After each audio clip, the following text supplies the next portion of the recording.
Good evening, everyone.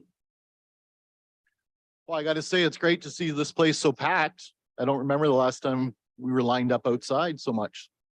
So I'm going to turn this off.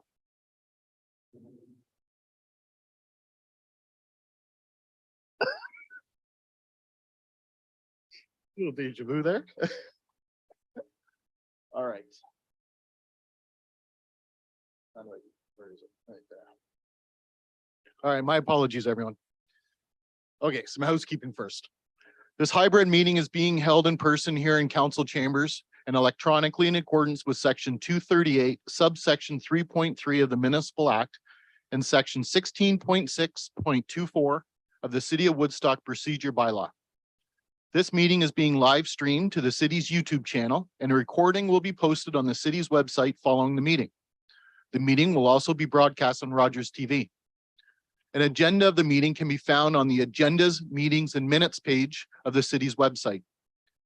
Councillors attending virtually will be raising their hands in view of the webcam when moving a motion, requesting to speak, and when a vote is being taken. If a member of council is disconnected or having technical difficulties, we will take a recess in order to attempt to rectify the issue. If technical difficulties exist that prevent the meeting from continuing, the meeting will be adjourned and reconvened at a later time. If a councillor attending virtually needs to leave the meeting at any time, they're requested to inform the clerk. And tonight, Councillor Kate Leatherborough will read the resolutions. So let's get in it. We certainly have a full agenda tonight. So without further delay, no closed meeting, any disclosures of conflict of interest. Councillor Schanberg. Yes, I declare a conflict of interest with item number 8A. That's a delegation. As I continue to hold a taxi license in the city of Woodstock. Okay, thank you. Councillor Lauder. Thank you. I declare the following potential and direct pecuniary interest. Agenda item number 9E and 18I. Subject matter ZN 8-22-18. Application for zone change 785 Southwood Way, Oxford County. And bylaw number 9564-22. General nature of this interest is due to my position as the director of the Woodstock Nonprofit Housing Board. I have an indirect pecuniary interest for this application. Thank you. Any others? Okay, seeing none, we'll move along. Matters arising from the minutes and the minutes. Councillor Leatherborough. Moved by myself, seconded by Councillor Lauder, that the minutes of the regular meeting of Woodstock City Council held on November 17th, 2022, and the minutes of the special capital budget meeting held on November 22nd, 2022 be adopted. Thank you. Any questions, concerns, discussion? Seeing none, I'll call the vote. All those in favor? Carried.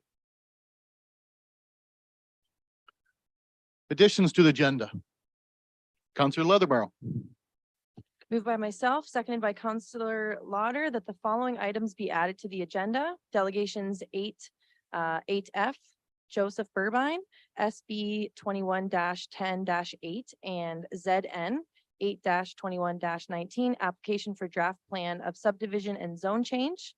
Delegation 8G, Don Lazbenzi, SB 21-10-8 and ZN 8-21-19, application for draft plan of subdivision and zone change. Delegation 8H, J. McGuffin, traffic impact study, SB 21-10-8 and ZN 8-21-19, application for draft plan of subdivision and zone change.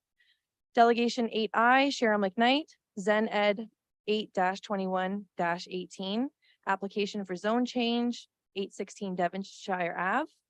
Correspondence item 10C, the Oxford Coalition for Social Justice, Museum Square benches. Correspondence item 10D, Social Planning Council Oxford, Museum Square benches. Correspondence item 10E, Sam Zabian, Museum Square benches. Correspondence item 10F, Brett Reed, Museum Square benches. Correspondence item 10G, John Wolf, Museum Square benches. Correspondence item 10H, various downtown businesses, museum square benches. Thank you very much.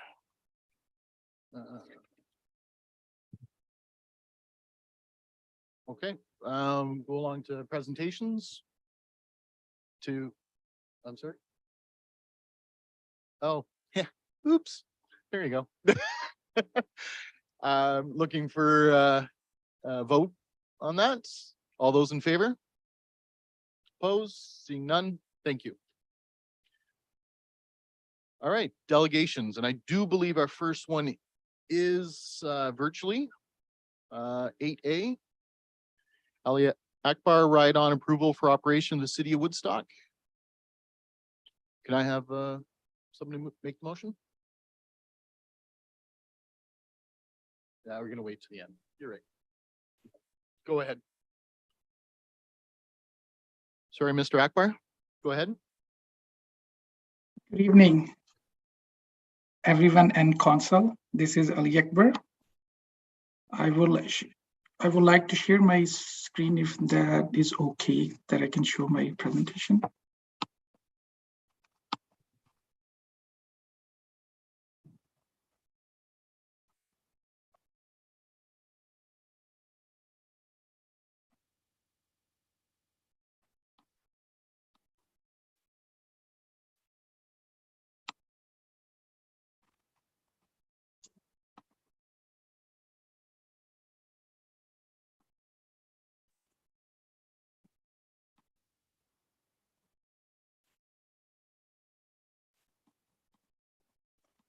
Okay, the agenda for today is I will be giving you the introduction to Ride on Canada, business overview, over servicing and pricing, the city of Woodstock introduction, and then finally conclusion. Ride on Canada is based out of Waterloo. We were established on March 16, 2017. With our initial offering to do the beta testing in the city. And after the successful testing, we launched these services in 2021 after acquiring all the legal permits and insurance in place. Our mission and values are to provide Canadians with the affordable and a higher convenience options for travel.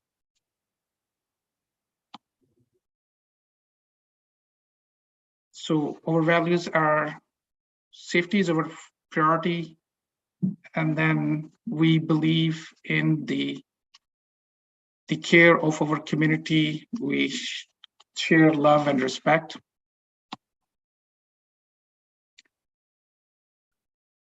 So this platform basically connects the drivers and the riders through the use of their smartphone.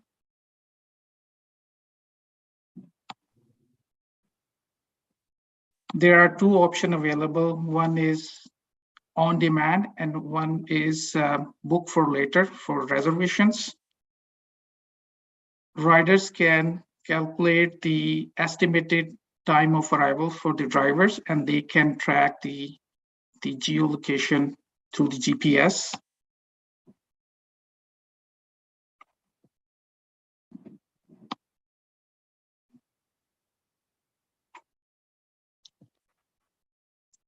The platform is accessible through our website.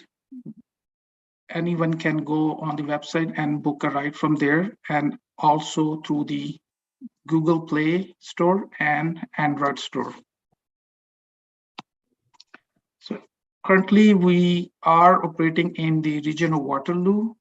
Recently, we got the permits from City of Guelph and City of London, and we are at the final stages of getting our permit from the Greater Sudbury.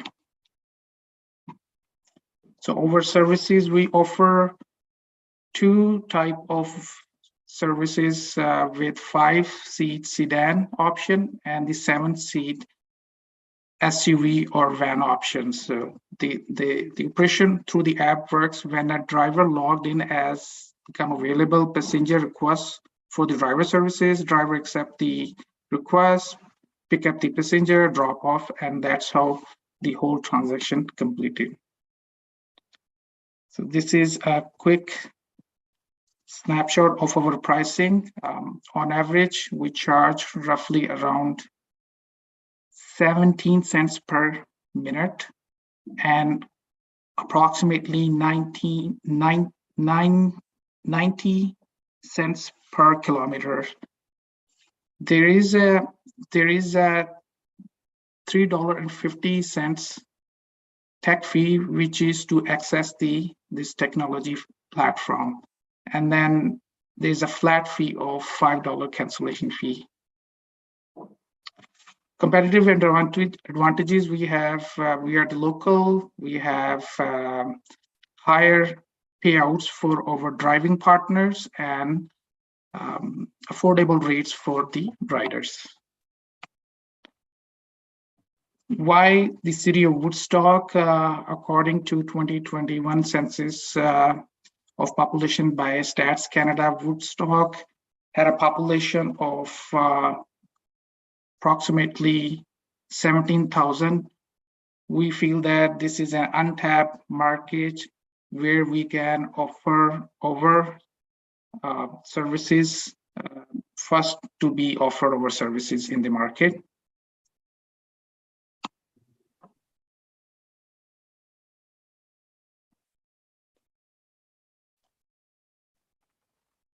So I will be ending my presentation with the conclusion about if we will be provided with the opportunity, it will make the transportation option more affordable and convenient for the city and the surrounding areas. And it will also benefit the resident as well as open the doors for more innovating offering and services to improve among the existing transportation service provider. That's all, Council, from my side. If you guys have any questions, you are welcome to. Thank you, Mr. Akbar. Welcome. Any questions of council for the delegation? No, okay. All right, seeing none, we'll move along to Chris Eby, Community Free Table. Thank you very much, Mr. Akbar. You're welcome. Thank you. That's all. First of all, congratulations to all you new councilors and our new mayor. Community Free Table is taking on a bit of a different look. The one that's there now will be run more by Rotary than by me. But having said that, I will be hopefully in the new year, very shortly in the new year, starting another one in one evening a week for an hour or so. One of our counselors, one of our great sponsors now, and hopefully they'll continue on. And thank you for speaking.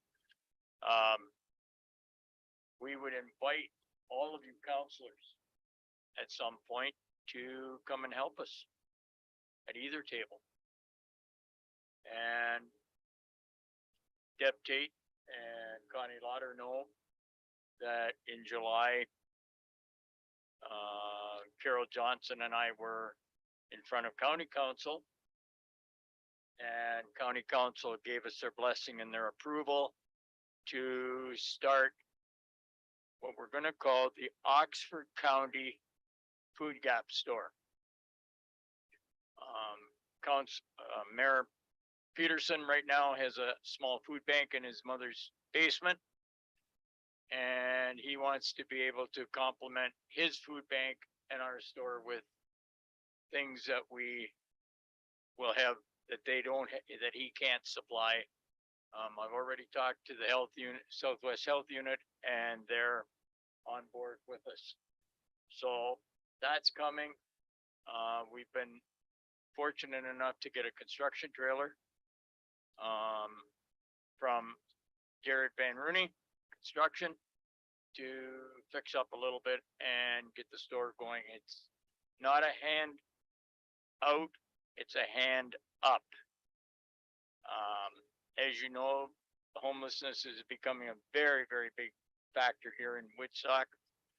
But our idea with the food gap store is that we're going to make people responsible. They're gonna have to, first of all, pay $10 a month to be able to shop 2 days a month to help out people like Mrs. Ledenbrower, with Operation Sharing Board and Salvation Army to stretch their groceries a little farther. They're also gonna be asked to volunteer. And we're going to expect them on the day that they want to volunteer to be there. And in that sense, to be able to get them back doing a little bit of work, sweeping a parking lot, pick up cigarette butts downtown, who knows? But getting them to do something and eventually getting them back to a normal life and to a working relationship, a house and a place to live, and also working in the community full time. Thank you. Thank you, Mr. Eby. Any questions while he's up there? No, seeing none. Okay, thank you very much. Now I'll ask Mr. Hilderly to come forward for update on Southgate Center expansion. Welcome. Thank you. Mayor Accioni, members of council and city staff. Thanks for the opportunity to bring you an update on Southgate Center's expansion and our corresponding fundraising efforts.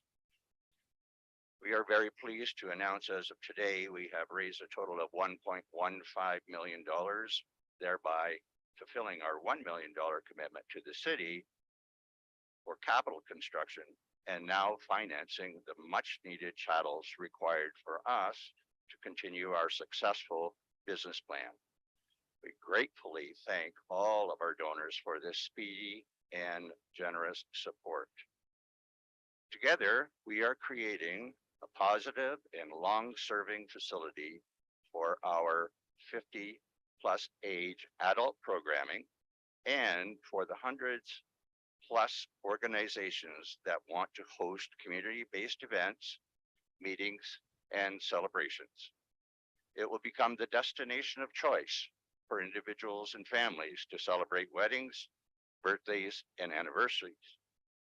These rentals and the catering opportunities are the basis for Southgate Center to economically exist.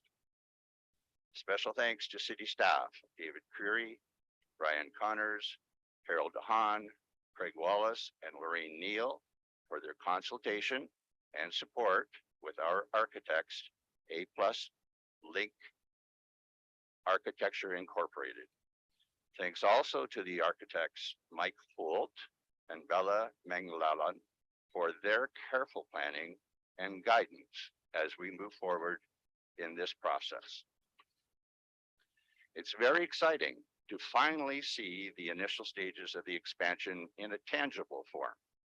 The recent soil sampling, site measurements, and parking designs are a real testament that we are moving forward on a project that has been 10 years in the making. And once again, we want to thank the city for their support. Thank you. Any questions of council? All right, seeing Thank you none. very Thank much. you very much. This time I'll ask Fidel Zabian for Museum Square benches.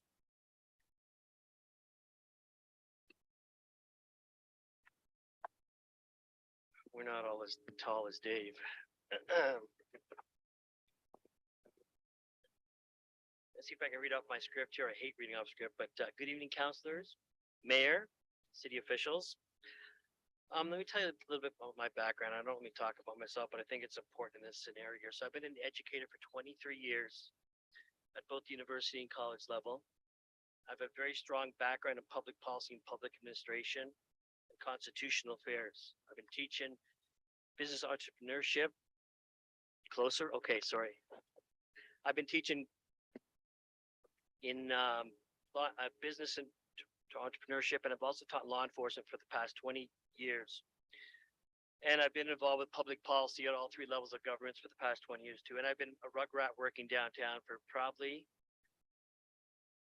45 years now. So I've been down here all the time. So I'm coming here to you today as an independent business, representing a family business that's been here for over 45 years. I really believe any decisions that are made to affect us, there should be a voice, or we should be invited to the table, consulted about these issues. Now, I know for a fact a lot of business owners feel the same way as me, because I took 1 hour break last week. I walked around randomly. I didn't pick anything. If people were busy, I didn't go into the store. And I got 60 people to sign a letter asking for a deferral. Of those 60 people, 50 said yes. 3 said, I'd like to see the benches in there now, but not yet. And 7 said to me, well, Fidel, I don't want to get involved in this because I have a business. So no problem.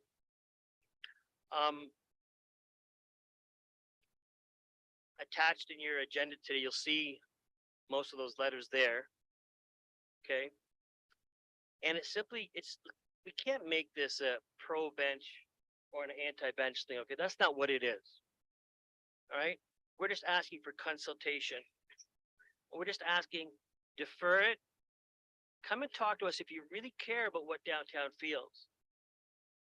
And let's make a decision where we can bring things back right, bring it permanently, and make the downtown a better place for everybody.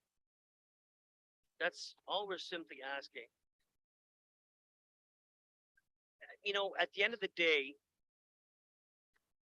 I just want to ask you a few simple questions. I'm going to ask you to think about them too, from your perspective. And whatever your answers are, totally respectful. And most of these are hypotheticals. How would you feel if somebody came to build a 10-story building in front of your house without you being consulted? Tell me, how would you feel if they went through this decision and you didn't know until after the fact? Not everybody is tech savvy, goes on the internet, so on and so forth, okay? To get their information. What if then you were only consulted after the fact that your input didn't matter and wouldn't make a difference? How would you feel?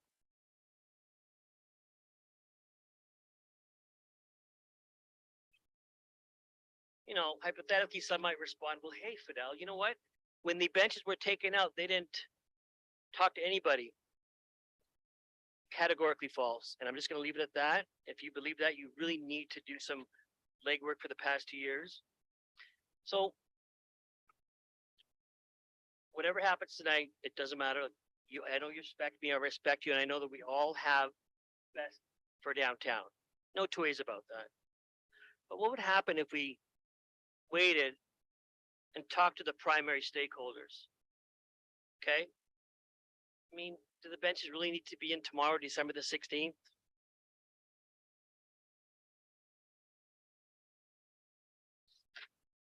Is something going to happen if we don't do that, if we delay it? Is there some kind of catastrophic repercussion that I don't know about? We talk about inclusiveness. We talk about getting everybody involved. Come on, if you're going to use these words,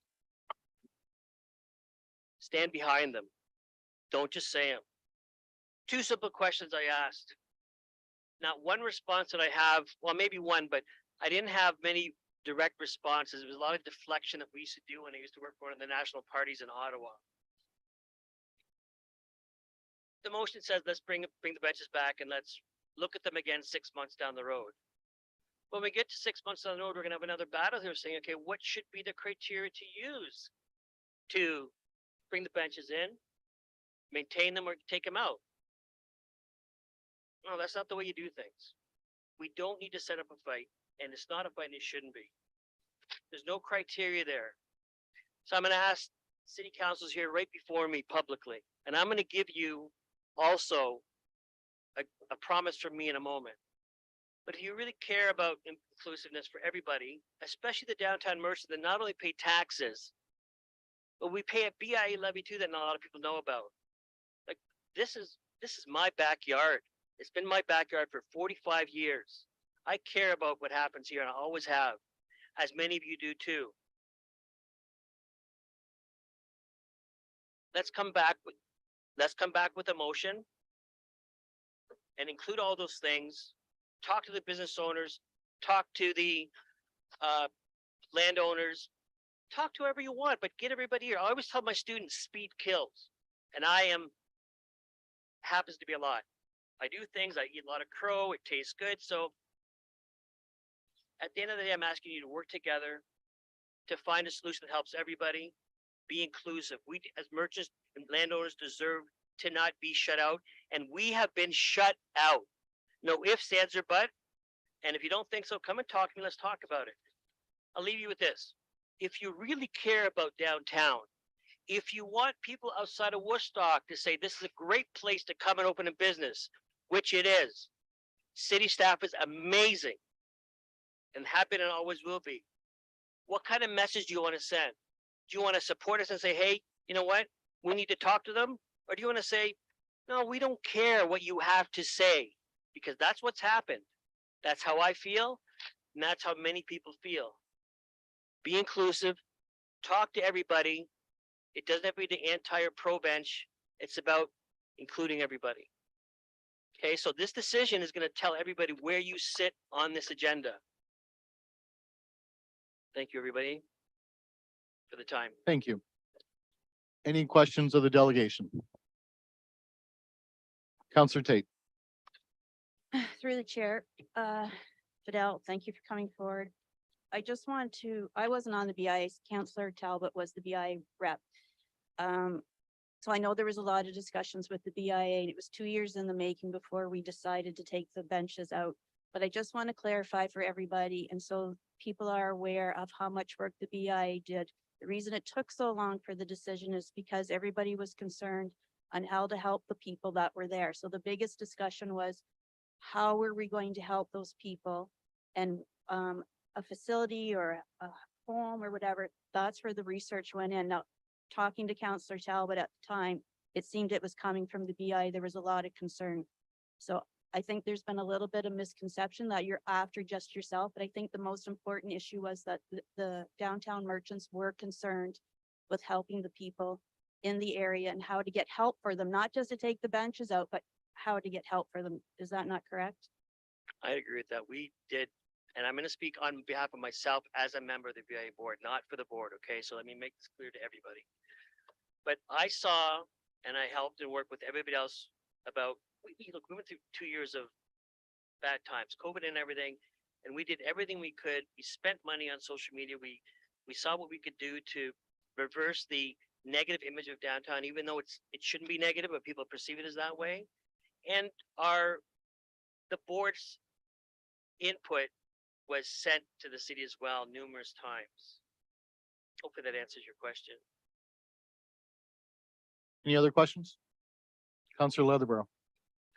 Thanks for coming, Fidel, Thank and you. for the correspondence over the last few weeks. I hear your concerns. And just in terms of consultation, was there any specific questions, whether it's for you or your business, that you would like to see considered or included in the consultation piece? So I think it's really important to see how downtown merchants feel about it. Like, you know, I've lost 2 tenants downtown. I'm across the Museum Square, and I don't want to get into what happens in Museum Square. I don't care, okay? So leave me out of that. Don't pin me on one side or the other. I've lost 2 tenants. I had a restaurant coming in, and as they came more downtown, they decided to pull back. I mean, I'd like us to ask us to say, we'll look, I'm going to give you a word right now. So we want to work and make this better. And I'll give you my word right now publicly, right now, that if we can come up with a good solution that involves all stakeholders and party holders, I'll be the first one to champion the cause to bring them back. But I'm not talking today about bringing them back or not. I'm just saying it's really important we be consulted specifically, what's been happening over the past 2 years. You've been here for, get our aspect and let's collaboratively see what kind of decision we can bring forward to bring it back. We have a beautiful downtown, people, and it's only going to get more beautiful. So I hope that answers the question. Okay, thank you. Thank you. Any other Thank you very questions much for again. Fidel? Yep. No, okay. Thank you. Next up is, Mr. Spina. Now I will, because I imagine things are going to be quite similar. All I ask is we kind of bring newer information to the floor, please. And respect the 5-minute period. Thank you. Well, I'll take the 5 minutes. It's been about 20 years since the last time I was here. Can everybody hear me? They're all yours. Your worship, member of council, my name is Arnold Spina. And I'm here to address the homeless situation faced by Spina and Lowell. I want to start by saying we are not anti-homeless or anti-bench, but we are pro-downtown and want the best for the residents of Woodstock. Our objective is to appeal to the city of Woodstock to provide more support due to the chronic interference and damages, and number one, for the safety of our downtown, the residents and the employees. So our business properties are located down on the downtown core, on Peel Street, Metcalf Street, and Reeve Street, across from the Market Square. We own about 80,000 square feet of commercial space.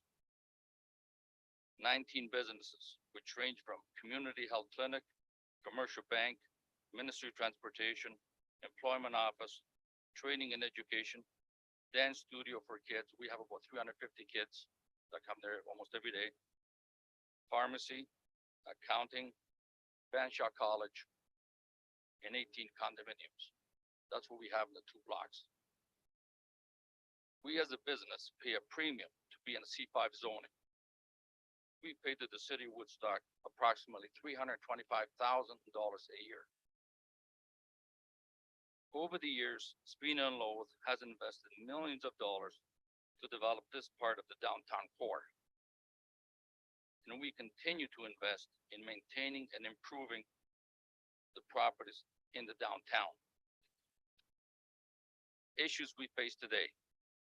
This is a social issue, and today the downtown business are bearing the impact. Over the past 12 months, there's been a surge in homelessness related issues. We have homeless entering the buildings, trying to use private washrooms and not taking no for an answer. We see a rise in people looking for a place to sleep and a place to inject drugs, especially in the cold weather. In the past year, we have incurred property damages of approximately $60,000 to doors, windows, and collection bins. We are now having to look at another $30,000 to further secure our entry doors. However, this will negatively impact our clients' businesses, since their preference is not to restrict entry. Our cleaning contractors, they are fearful for their cleaning staff. They are afraid of who's in the building, what to do when they encounter the homeless, and they have had to face health hazard of cleaning up human feces or other bodily fluids or needles that are left behind. I think you have some pictures before you that I left the other day.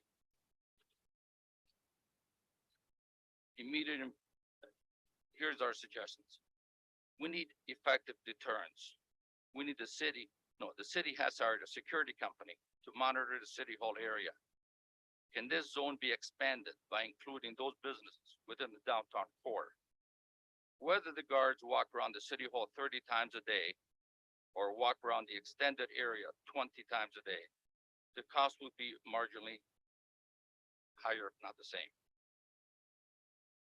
When the police or security company approach the individuals, they ask them, please move on and remind them this is private property. If these individuals are asked enough times during the day, especially at night, this will encourage them to move on.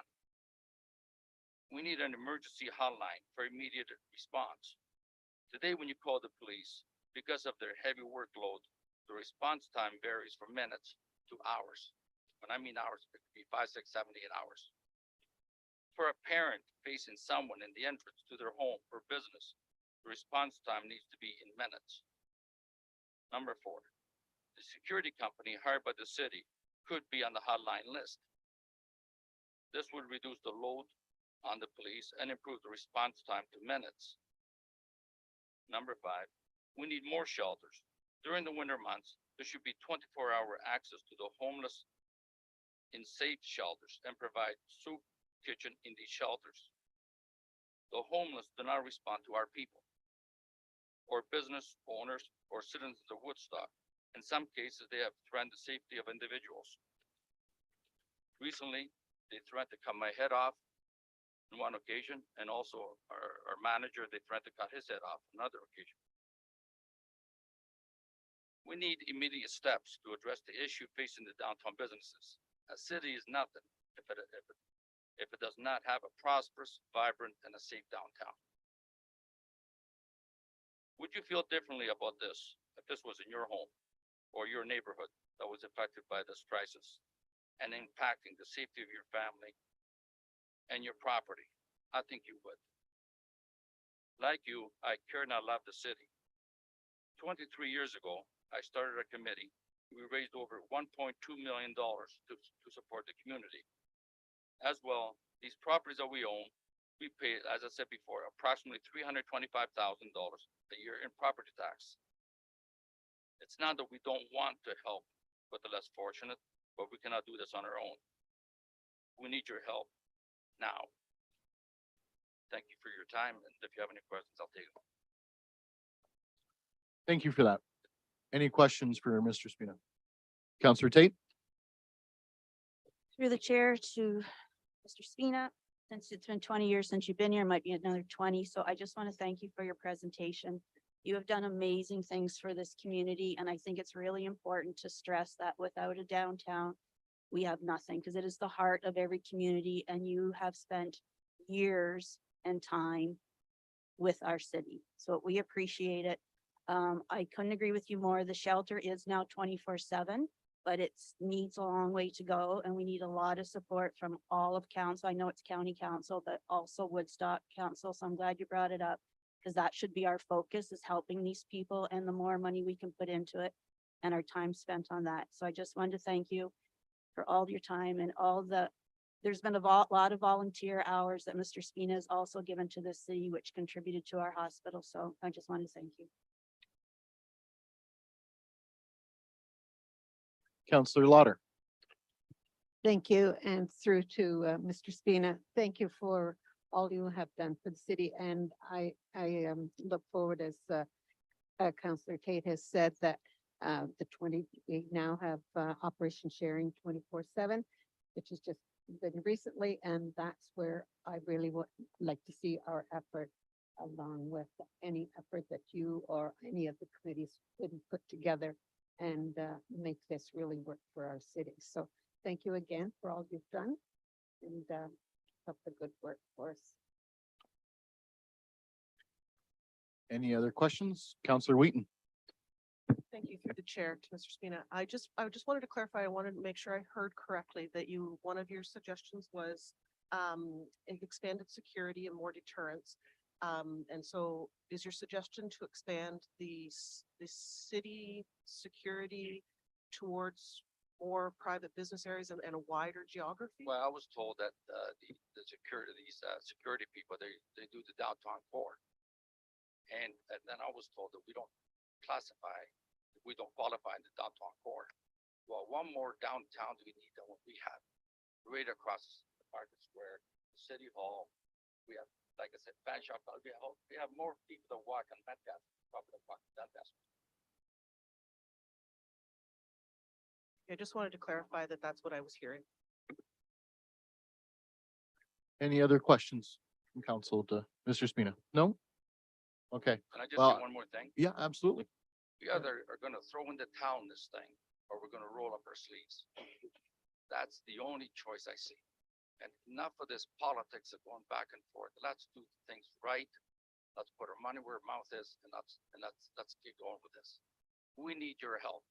We pay for your people to walk around the city hall. The security people. Why should we get that help? We paid $325,000 a year. Ask us for more. We'll pay more. But we can't do it on our own. They don't listen to us. Thank you very much. I like to say thank you as well. Thank you. From my chair, I mean, it is definitely noticed. You certainly do a lot in this community for the 40 years I've been here. I certainly know it's been a name and I really do appreciate what you've done. So Yeah. thank you Thank for you very continuing. much. Okay, moving along.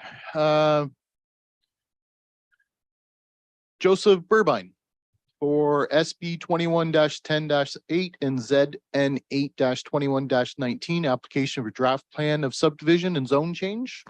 And this refers to planning report item 9G for those watching at home. Thank you. Good evening, Mayor, councilors.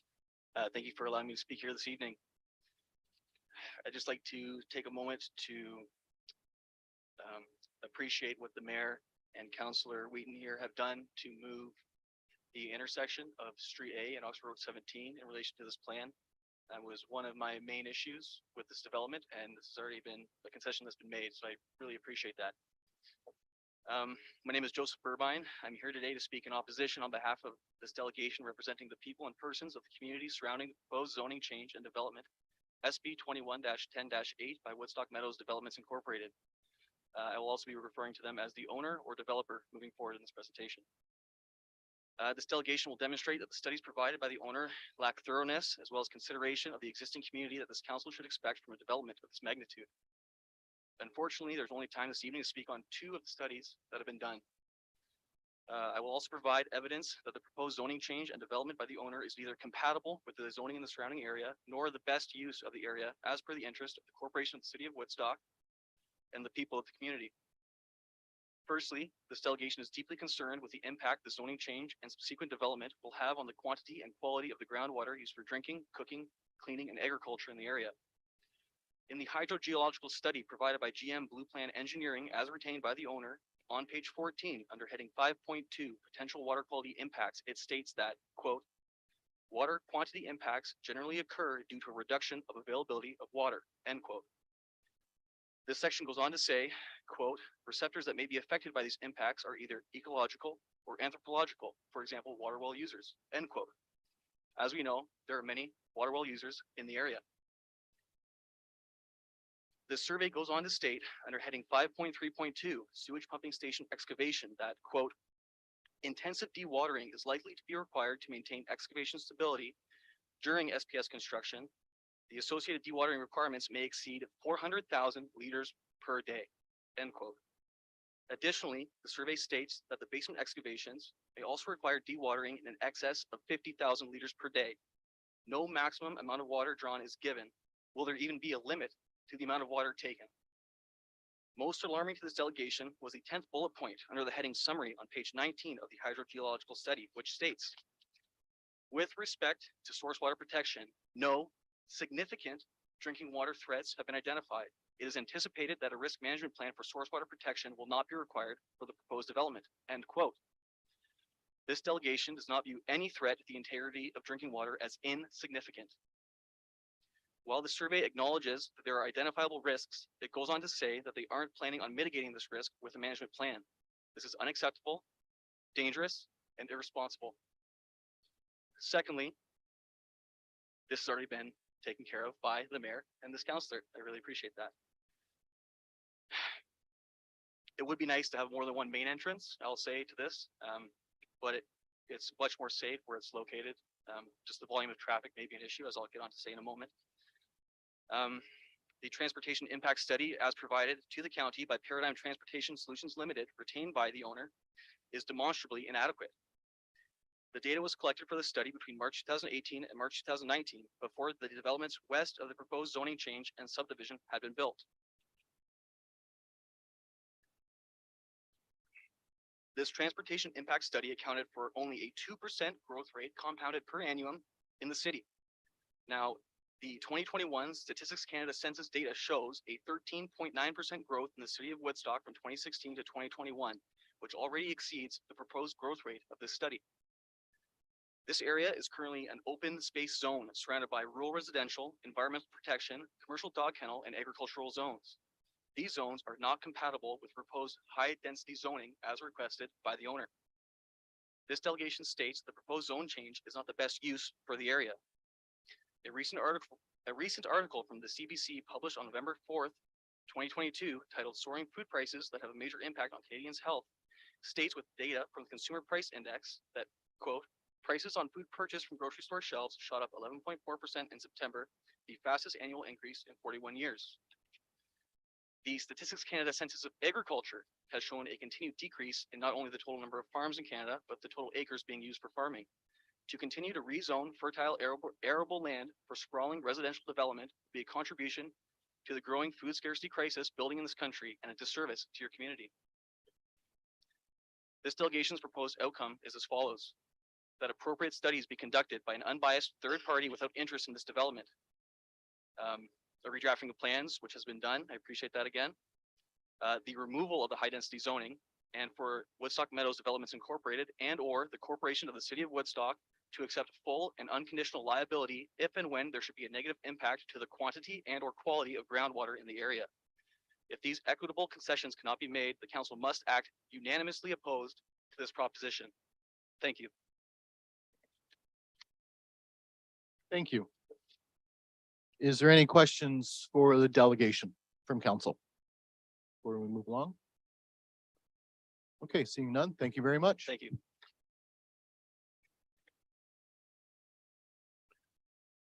Next up, I'll ask Don Lazenby to come up, SB 21, actually for the exact same application for draft plan approval.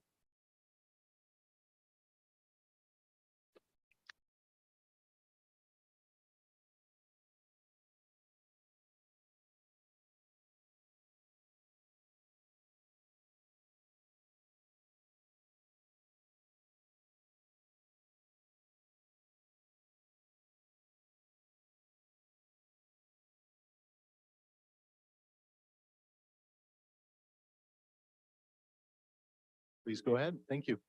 Mr. Mayor, council members, members of the city staff. I'm here to discuss the zone change on the Meadows Golf Course and the proposed subdivision plan. First off, I would applaud the tremendous effort of many to arrive at this point. It's a huge amount of work. The item that I would like to consider is the location of what has become famous Street A.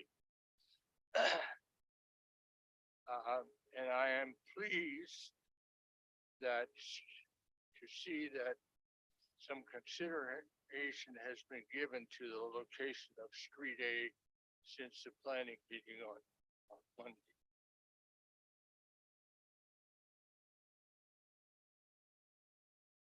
I am coming to you on this issue because of what at that time was a lack of visibility for traffic entering and exiting from Street A onto Oxford Road 17.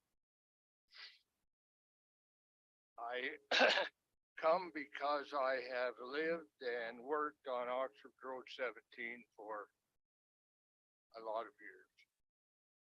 I lived in the adjacent area for 50 years. I know that road extremely well. And if there's one thing that I would like to leave with councilors and particularly staff tonight is that Oxford Road 17 is not a Devonshire Avenue. Oxford Road 17 has some interesting and dangerous hills on it. And that's the problem. So turn lanes will help. Speed limits reduction will help. but it will not solve the problem. The hills are not going to move. So we better locate our exit and entrance onto that road in the right place. And we have an opportunity to do that, and I'm pleased that, as I said before, that the new proposal is much better than what we saw on Monday night. It moved somewhat further east to approximately the entrance of what was the existing golf course. However, I think, and I'm pleased that the recommendation is also suggesting that people from the Oxford County Public Works would have the final say. And I would ask you to make sure that somebody actually stands on the road and sees this. It cannot be done from the computer. Those are my comments from a little bit of experience, and I thank you for your the consideration that's already happened and for your time. Thank you very much. Any questions for the delegation? Councillor Shanberg. Yeah, through the chair to Don Lazenby. First of all, anybody in the room doesn't realize Don's a former member of East Aurora Tavistock Council, so he's done his service over the years, and that's what makes him talk from experience, as you say. I know you use the word experience, so I really do admire that. Having said that, though, I want maybe to get your brief assessment as to the idea of intensification, or the word of intensification, when it comes to an urban setting versus the rural setting. And maybe it is unfortunate that you on the 17th line where you've had a farm for so many years is literally right on the border. Thank you for the question, Councillor Shedberg. I think that we should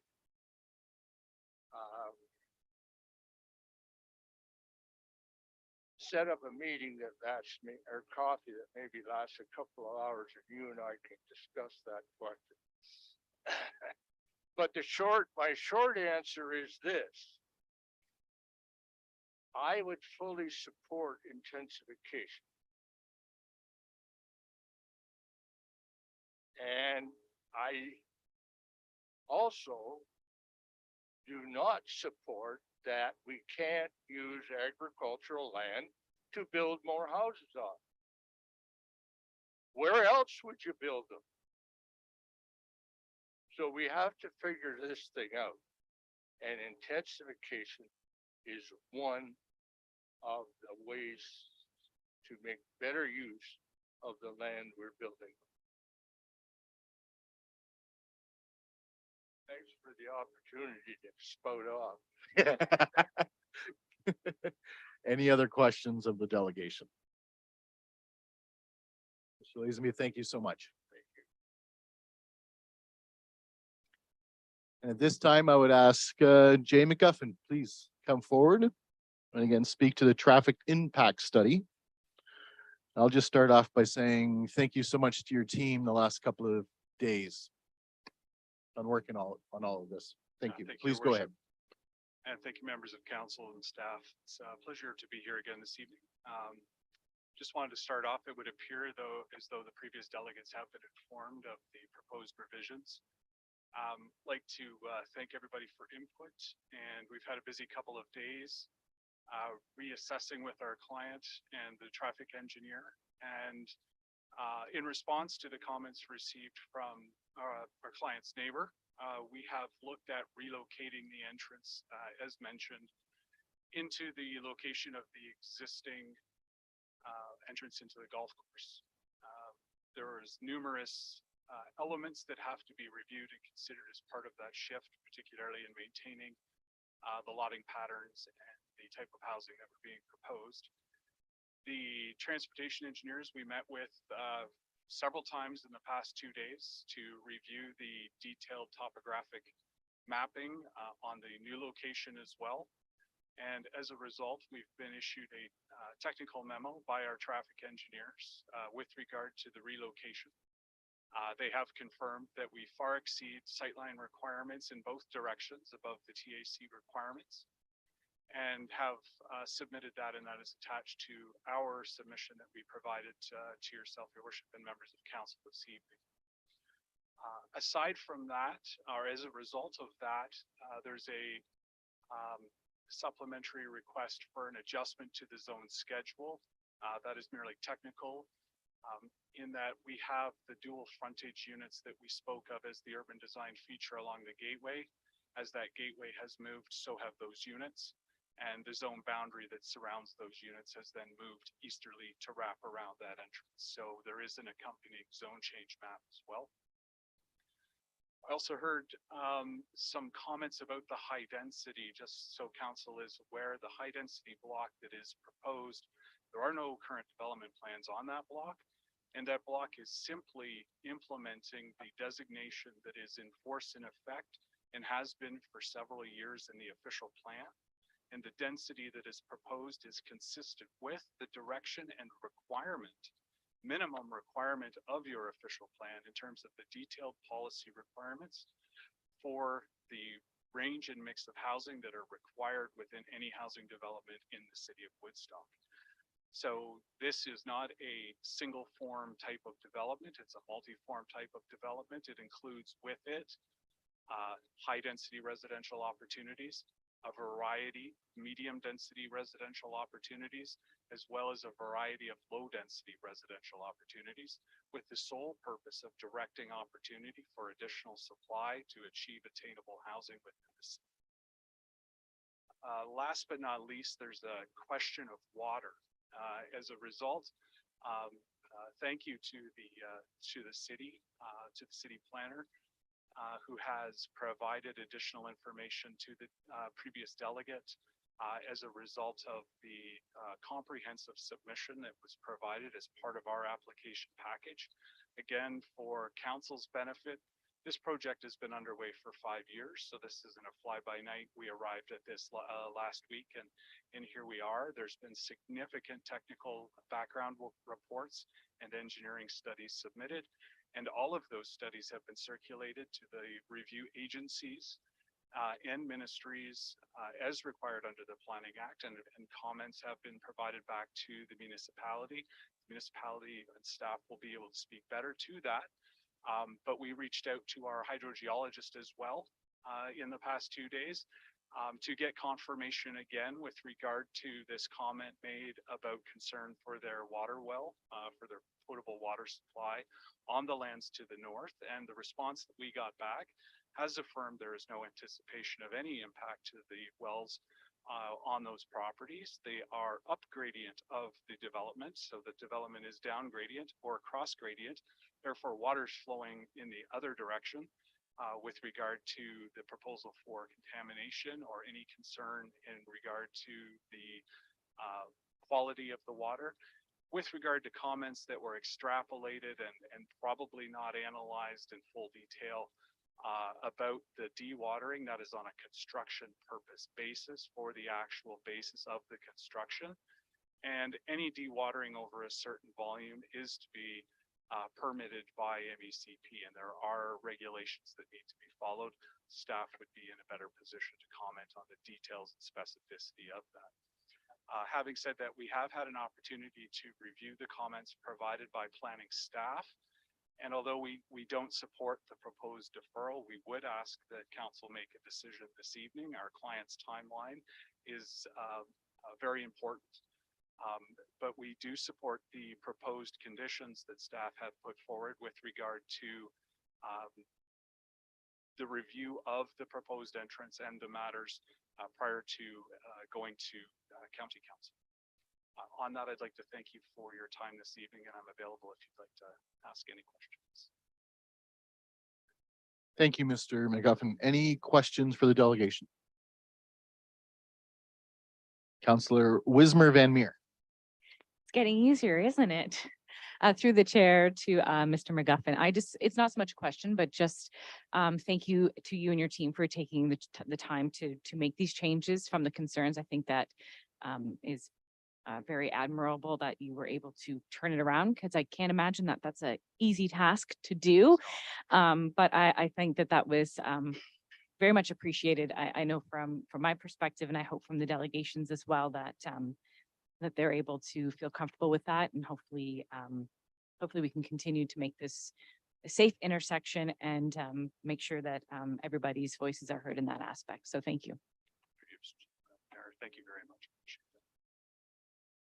Thank you. Anyone else? Okay, seeing none, thank you very much. The last delegation, I'm told, will not be in attendance tonight. So we'll go back up and I will look for someone to make a motion. Councillor Schattenberg, I do believe you would have to leave the going back to 8A.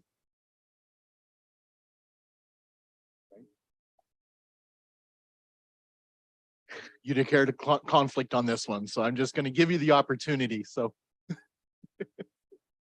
thank you. He's almost out. Councillor Tate.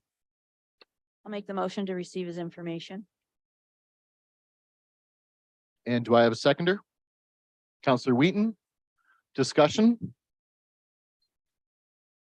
We have music. I'll call the vote. All those in favor? Oppose? Seeing none? Thank you. Councillor Schattenberg, you may come back.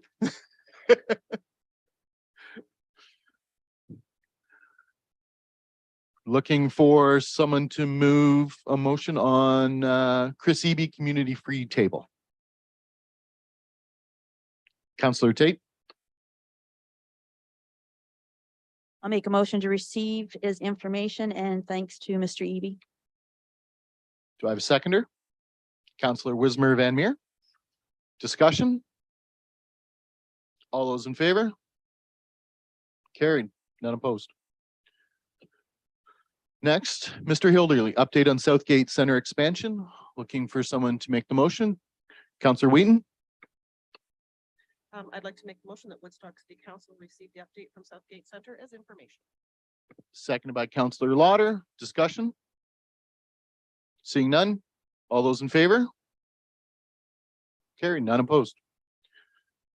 And then the rest are going to be dealt with, no resolution required, as dealt with under new business and consideration of planning.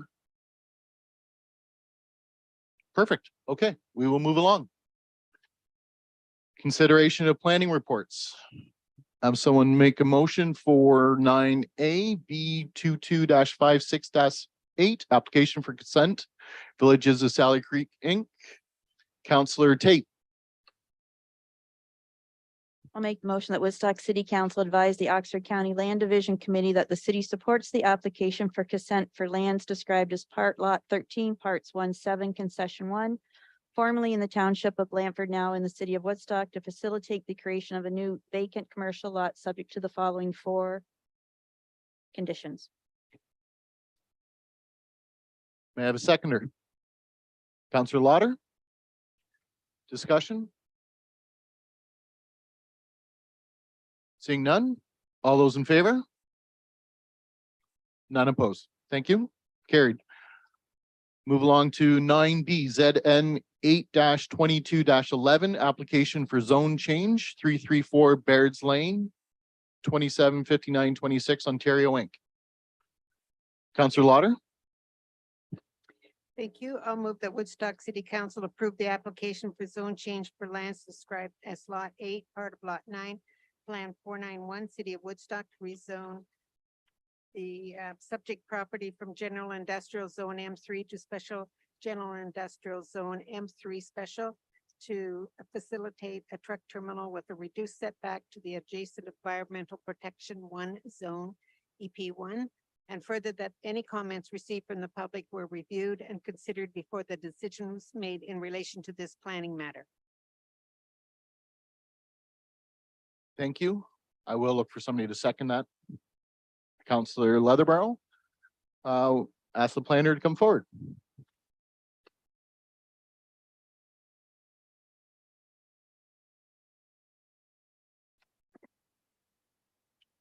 Thank you, Mr. Mayor.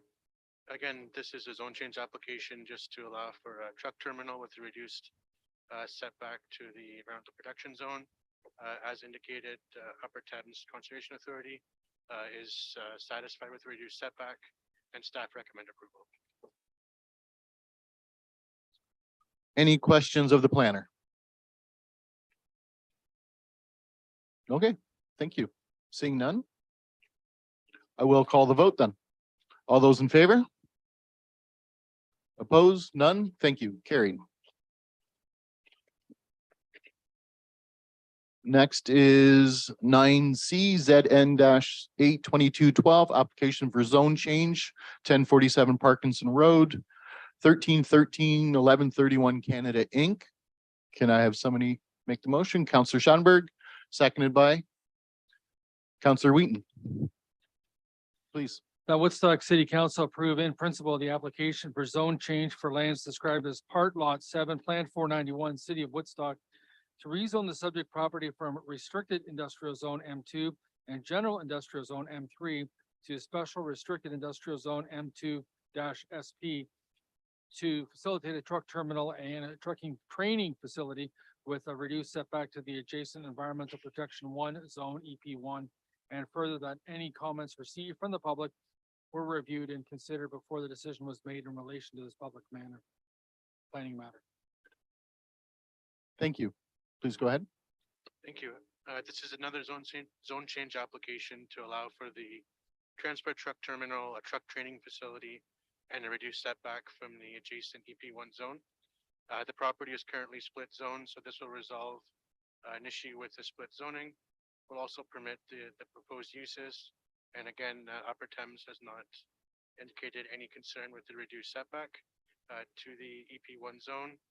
This is an approval in principle because the required bylaw schedules aren't prepared yet.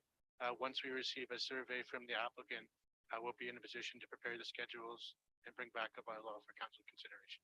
Thank you. Thank you. Any questions for Mr. Gilbert?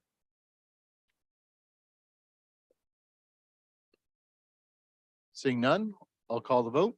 All those in favor? Opposed? None. Thank you. That carries. Move along to 9D, ZN 8-22-15, application for zone change, 1100 Dundas Street, Precon Precast Limited. Can I have motion?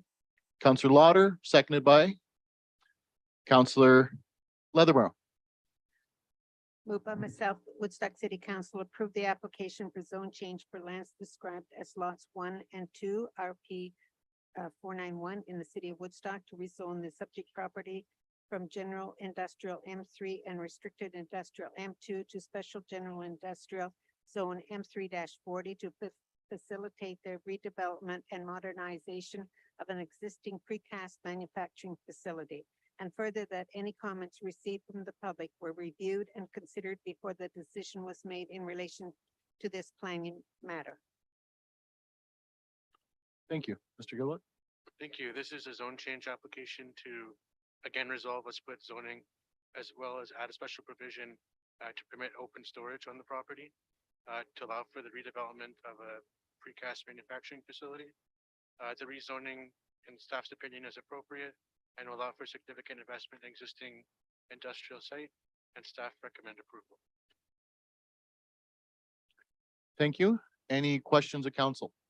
Councillor Schanberg. Really just a statement. I know that they've mentioned that Monday's planning meeting, the pre-con precast, the delegation that was here, that they currently have about 60 employees, but the number of employees could go as high as 250 with this improvement. So they're investing money locally in their facility here. Any other questions or comments? Seeing none, I'll call the vote. All those in favor? None opposed. Thank you.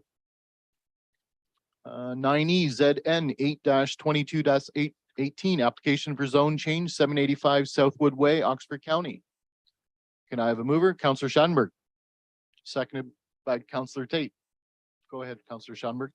The Woodstock City Council approved the zone change application file ZN 8-22-18 submitted by Oxford County for lands described as lot 17, parts 5, 6, 7, and 8, plans 1616, 41R-9117 by amending the text of the existing special residential 4 zone, which was R412, as described in report CP 2022-428 to facilitate the development of a proposed 4-story, 52-unit apartment building, and further that any comments received from the public were reviewed and considered before the decision was made in relation to this planning matter.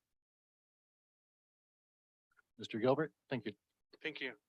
This is a zone change application seeking to amend existing permissions to increase the number of units for a 4-story apartment building from 48 to 52, as well as to provide additional parking relief. Staff are of the opinion that proposal is a good example of opportunity to provide affordable housing on an underutilized site, and staff recommend approval of the application. Thank you. Any questions of council? Counselor Shanberg.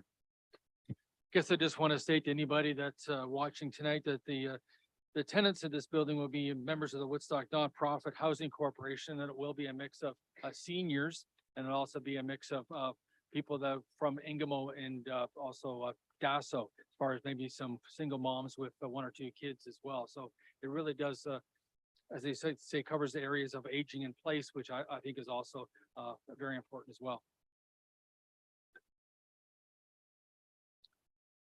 Any other questions or comments? Seeing none, I'll call the vote. All those in favor? None opposed. Thank you. 9F, ZN 8-2118, application for zone change, 816 Devonshire Ave, 2843698 Ontario, Inc. Can I have somebody move that? Counselor Leatherborough, seconded by Counselor Wheaton. Moved by myself that Woodstock City Council approve the application for zone change for lands described as Lot 1, Plan 1115 in the city of Woodstock to rezone the subject property from residential zone from residential zone 1, R1 to special residential zone 3, R3-47 to facilitate a townhouse development consisting of 6 units and the retention of 1 existing single detached dwelling. And further that any comments received from the public were reviewed and considered before the decision was made in relation to this planning matter. Thank you. Please go ahead. Thank you. Planning staff are of the opinion that this proposal is this appropriate infill project. The proposed townhouses will provide all required parking. They'll meet all the provisions of the R3 zone, with the exception of the existing lot frontage, which is proposed to be recognized, and will also make efficient use of an existing single attached dwelling that's proposed to be retained. As such, staff recommend approval of the application. Thank you. Any questions? So council? Seeing none, I'll call the vote. All those in favor? None opposed. Thank you. Now 9G, SB 21-10-8 and ZN 8-2119, application for draft plan of subdivision and zone change 745314 and 745364 Oxford Road 17, Woodstock Meadows Developments, Inc. Counselor Wheaton, seconded by Counselor Lauder. Please go ahead. Moved by myself that Woodstock City Council approve in principle the zone change application file number ZN 8-21-16 submitted by Woodstock Meadow Developments, Inc. for lands legally described as part Lot 5, Concession 14, Isora, being parts 1, 3, 5, and 6, 41R-7650 in the city of Woodstock to rezone the lands from special residential zone 1, R1 special, special residential zone 2, R2 special, special residential zone 3, R3 special, special residential, can I just say 4? Yeah. Special residential zone 4, R4 special, active use open space zone, OS2, special active use open space zone, OS2 Special and Environmental Protection Zone 1, EP1, to facilitate the proposed draft plan of subdivision. And further, that any comments received from the public were reviewed and considered before the decision was made in relation to this planning matter. And further, that Woodstock City Council advised County Council that the city supports the application for draft plan of subdivision, file number SB 21-10-8, submitted by Woodstock Meadows Developments Inc. for lands legally described as Part Lot 5, Concession 14, Isora, being parts 1, 3, 5, and 6, 41R 7650 in the city of Woodstock, subject to 59 conditions outlined in the report, including 3 additional conditions.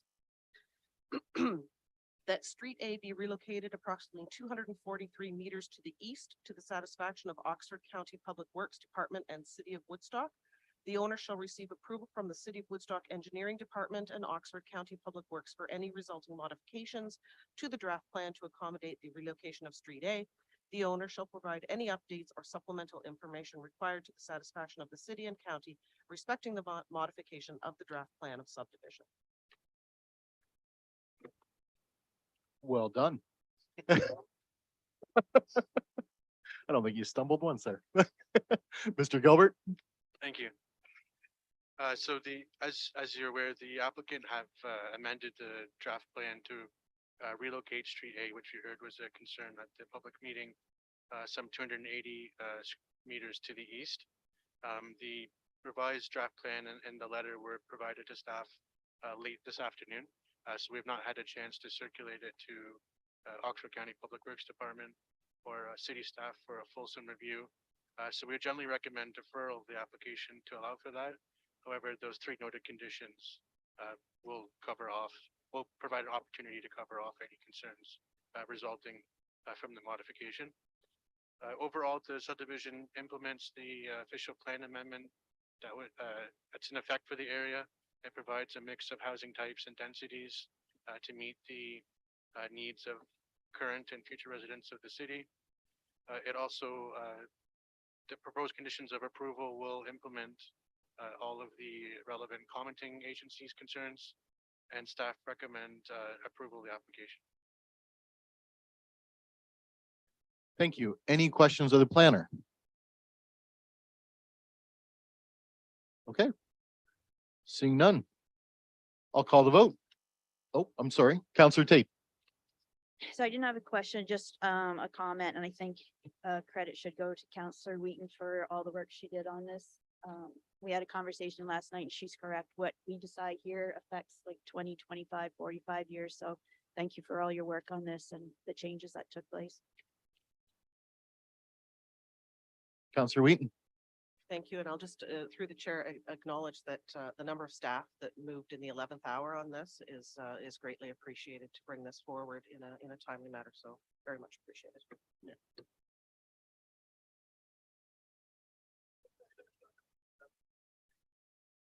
Staff from both sides here.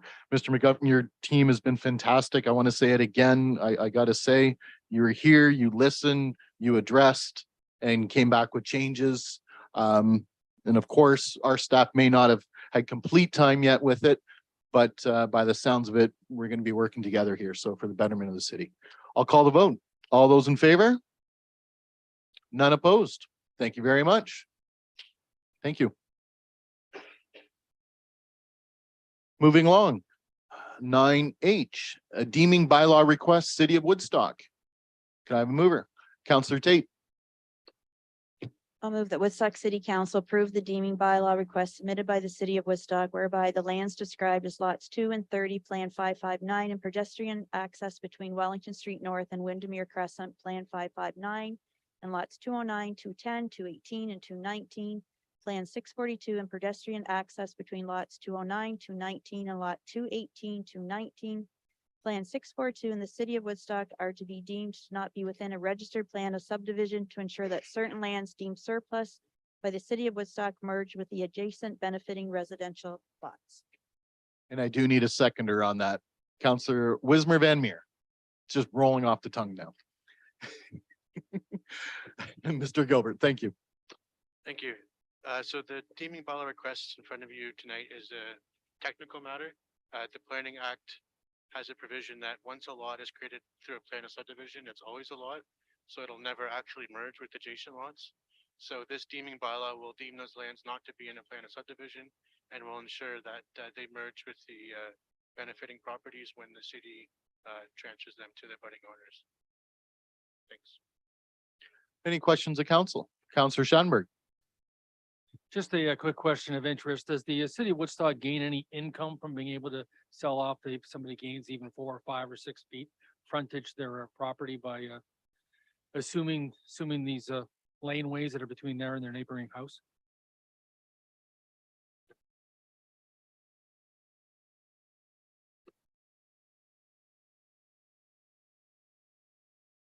I guess what I'm asking is, do we sell the property or do we give them the property? Your worship, to Councillor Schadenberg, it is a small lot sale. So yes, it is an actual sale. Any other questions? Seeing none, I'll call a vote. All those in favor? None opposed? Thank you.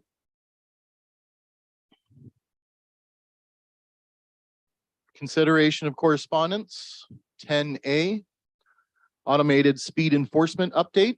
Can I have a mover? Councillor Lauder, seconded by Councillor Wheaton. Thank you. I'll move that Woodstock City Council receive the correspondence from the County of Oxford regarding automated speed enforcement as information. Any questions or discussions? Seeing none, all those in favor? None opposed. Thank you.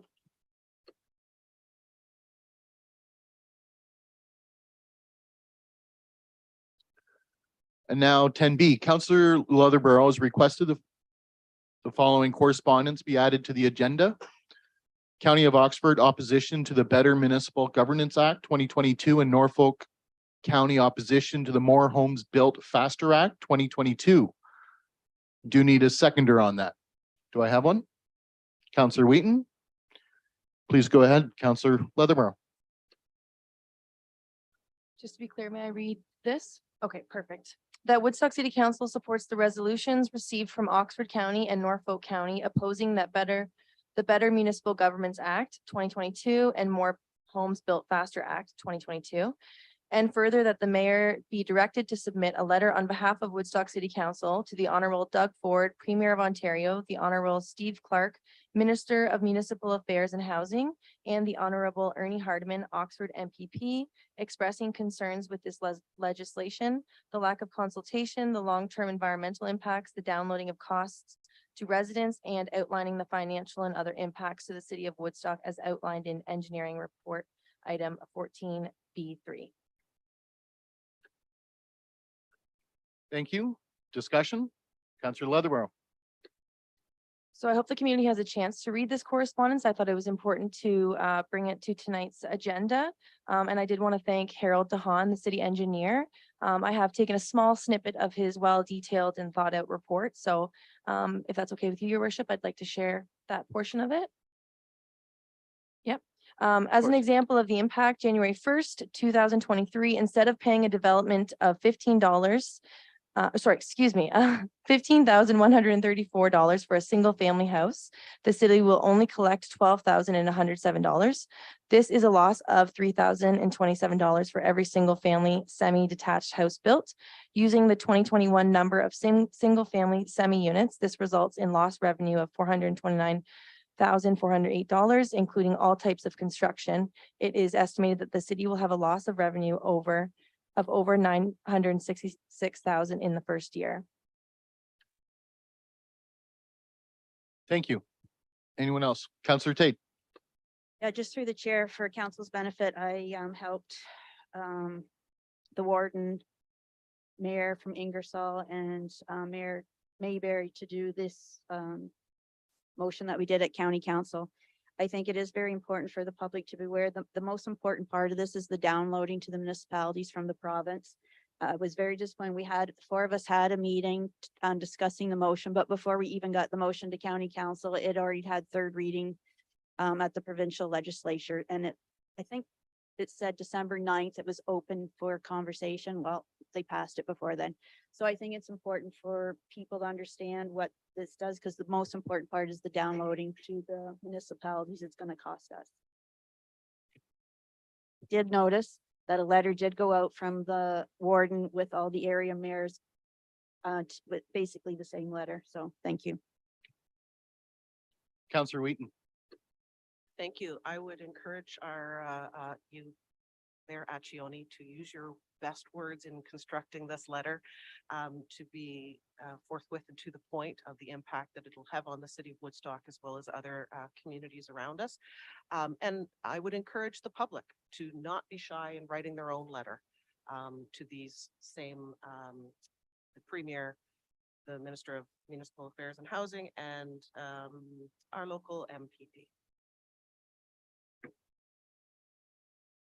Thank you. I can assure you, we've talked about it at length, and we are definitely going to.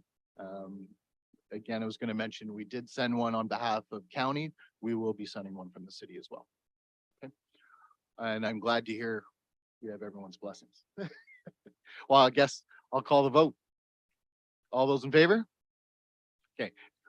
None opposed. Now I have everyone's blessing. Thank you. Okay, moving along, 10C to 10H is all correspondence with respect to Museum Square benches.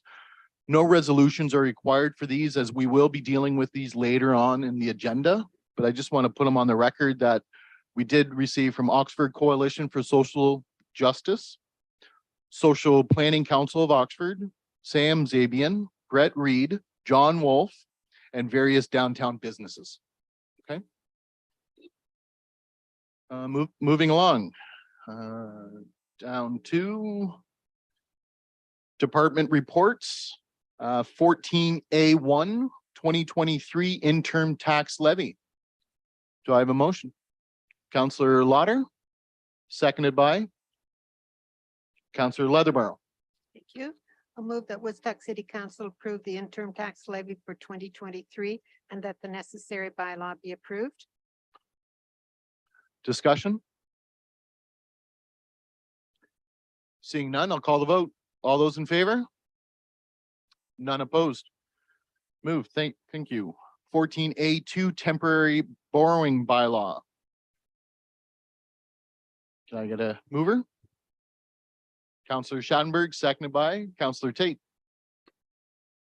The Woodstock City Council authorizes a temporary borrowing to a maximum of $5 million for the year 2023, and that the necessary bylaw be passed.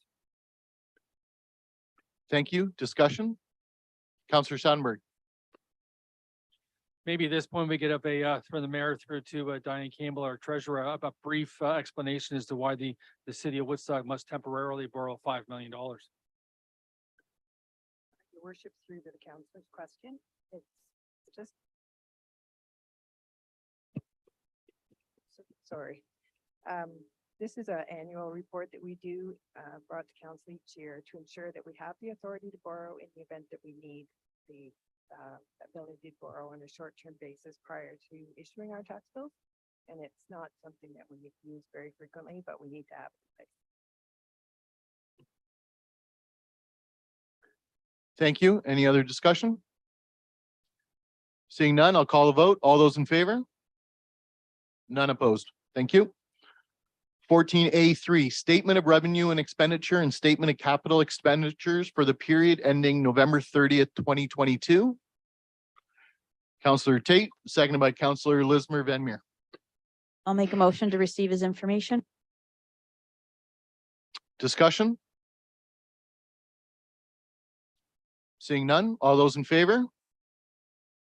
None opposed. Carried. 14A, 4 items be carried over at year end. Councillor Leatherborough, seconded by Councillor Lauder.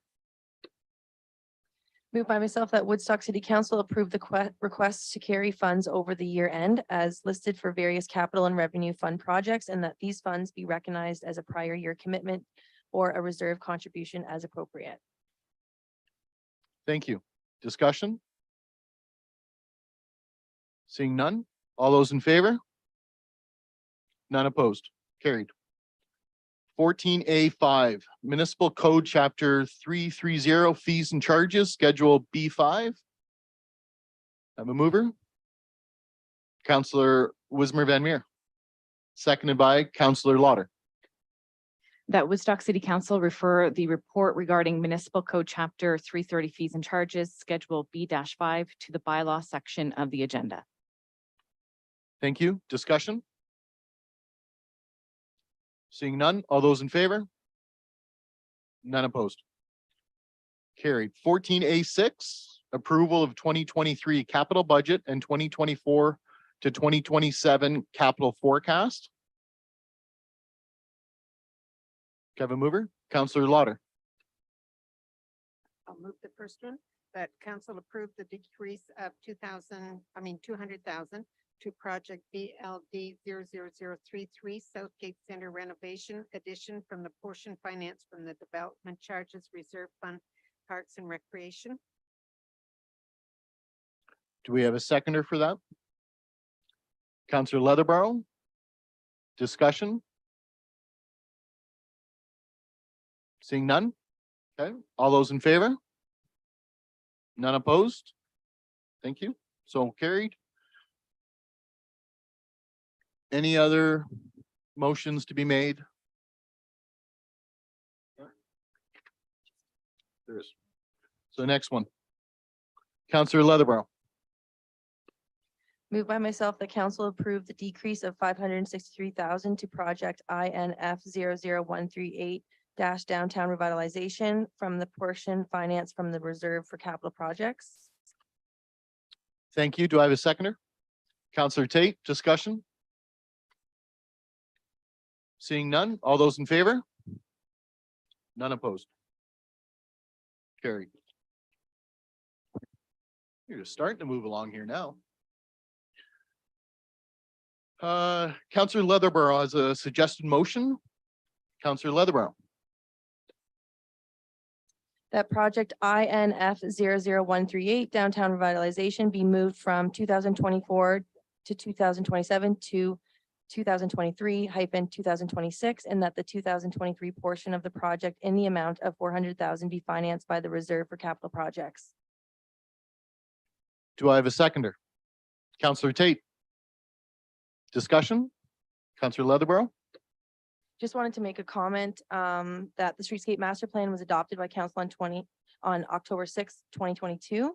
And I believe this project and hope that it will be a priority over this term. And through your worship, I'd ask that Mr. Creary could maybe add some information about this just for the public's feedback. Of course. Mr. Curry. Thank you. Your worship to Councillor Leatherborough. Originally, staff presented this significant project the downtown revitalization streetscape and museum square project to begin in 2024 and running through the forecast years through to 2027. Originally, we slotted it in for a year, not the coming year, the following year, with the intent that we would try and secure grant funding to help defray the cost. The likelihood of securing grant funding isn't significant. There are opportunities to secure grant funding. The Rural Economic Development Fund recently announced an intake, and we'll be pursuing that. That intake is in January. And while it's not significant dollars, anything will help. So the motion to advance everything 1 year to begin in 2023, I believe it has staff support. If council wishes to continue the momentum from the downtown development plan and to begin the actual, the conceptual detailed design, as well as the contract preparations for the first phase of the streetscape, which would be from Brock Street to Wellington Street, I think it is actually a wise idea to begin that at this stage. I think staff would appreciate being given a longer period of time to complete the design so that there's more opportunity to, to look at the alternatives in terms of, the creativity that can be brought to the design in terms of some of the new vinyl lettering that can be applied to the surfaces, similar to what you see at the intersection by the cenotaph. All of these things can be looked at in greater detail if we have additional time. Now, of course, advancing this raises the question of that big $4 million first phase cost for the streetscape, which is Brock to Wellington. So that would come into the year 2024, but it's important to note that council isn't approving that project at this point. They're merely approving the design portion in 2023, the 400,000. We can get this project tender ready in 2023. And then when council's considering the next capital budget for 2024, it can be a decision of council at that time as to whether they're prepared to make that next step. We should have other funding opportunities present themselves with respect to disposing of some of the real estate, specifically the Woodstock Hydro building, which may provide council with options to fund this type of work with sources other than debt financing. Advancing this project doesn't jeopardize that. We believe that the question of whether or not that property will be sold and for how much should be answered by the time that we would actually be proceeding to financing. So from a staff perspective, we support the move. Thank you for that. Any other discussion? Seeing none, I'll call the vote. All those in favor? None opposed? Carried. Thank you. Thank you for Councillor Leatherborough and to the CAO for that. I know you've been communicating a lot back and forth, so appreciate that and working together. Next, Councillor Leatherborough. Suggested motion for Parks Department, page 31. Councillor Leatherborough. That project PKS 00076 dash Cowan Sportsplex spray pad. 140,000 be moved from 2025 to 2024. Do I have a seconder for that motion? Councillor Lauder. Discussion, Councillor Leatherborough. Just a comment and thanks to Brian Connors for all my questions were answered and it was great to sit in your office and ask those questions. I felt that it would be a great proactive move to move this project up a year because although it is deemed a small water spray pad, I think it would be beneficial at the Cowan Sportsplex because the summers are only going to get hotter. Families and athletes have returned to busy schedules in the summer and that's why I made this amendment. Thank you. Olas. Ready to speak? Yeah. We'll ask Mr. Connors to speak to this because I promised him I was going to make him speak tonight. Your worship, through to a question, I guess. Yes, the Parks Department has no problem with this. We'll be able to plan the work in 23 and then be able to execute for 24. Excellent. Thank you for that. Any other discussion? All right, seeing none, I'll call the vote. All those in favor? None opposed? Carried. Moving along, Councillor Tate suggested motion infrastructure department, page 10. Councillor Tate. The project INF 00050 Miller Street reconstruction, Northdale to Huron, 355,000 be moved from 2024 to 2023 and be financed from the Ontario Community Infrastructure Fund. And do I have a seconder? Councillor Schadenberg? Councillor Tate, discuss? Just the normal, we are always way behind on street reconstruction and there was the money available, so moved it forward. Any other discussion? All right, seeing none, all those in favor? None opposed, carried. Councillor Lauder, suggestion motion Parks Department, page 30. Councillor Lauder? Thank you. Move by myself that the project PKS 00050 winter lights, new decorations and lights, 75,000 be moved from 2023 to 2024.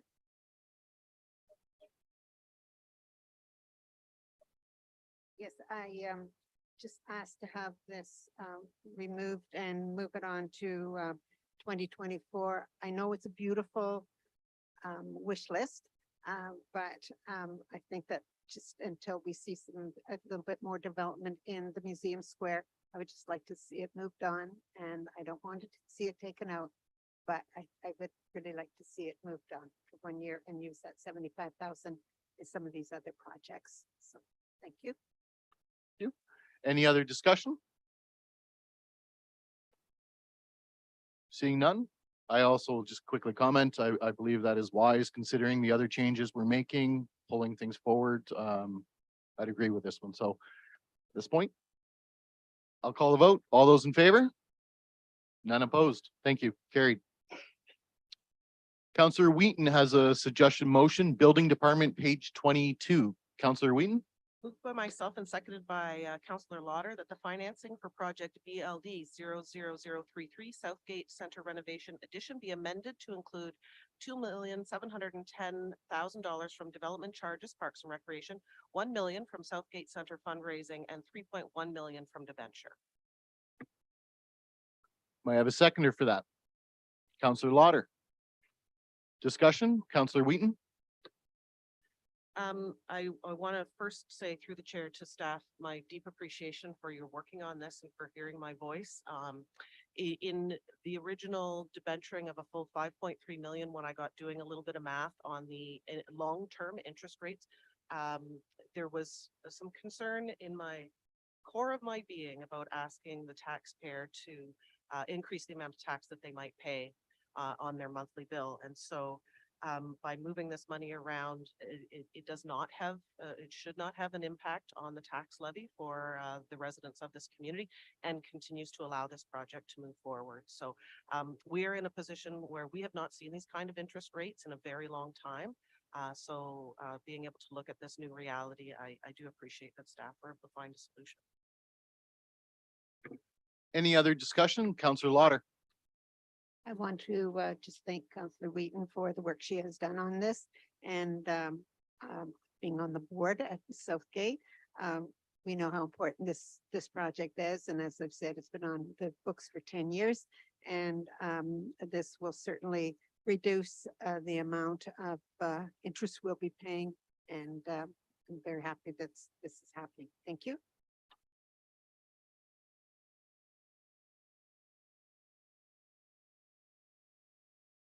Okay, thank you. I'm gonna ask the CAO to speak to this. So my apologies. I keep making this mistake. We had 200,000 in a prior year from development charges, which has been just carried over by council. So I provided the wrong number. It should be 2,510,000 finance from development charges, parks and recreation. All the other numbers remain the same. It results in the same total project cost. It's just because so I would suggest just a friendly amendment if someone could, if the mover could make an amendment to that effect. Can I move it? Okay, I'll move to Yes. that amendment. And would you like me to reread it? I don't think that's necessary if the rest of council doesn't think it's necessary. Is that fine with the seconder? Okay, any other further discussion? Councillor Tate? Yeah, I'll echo Councillor Lauder's comments about Councillor Wheaton working on this and doing the work on this. Councillor Lauder and I had a conversation.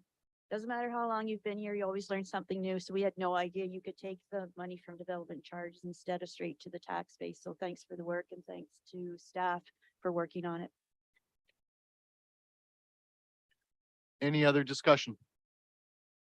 I'll certainly add from the mayor's office, thank you, Councillor Wheaton. We've sat at length at this. I learned a lot myself as well. The CAO has been very patient to walk us through, as well as the Treasury. So this was a great learning experience, and hats off to you for looking outside of the box and kind of going this way. So I'll call the vote. All those in favor? None opposed? Carried. And I'll say it, unanimous. Now, are there any other further motions from the floor before we move to final approval that I'm not aware of? Okay. All right, seeing none.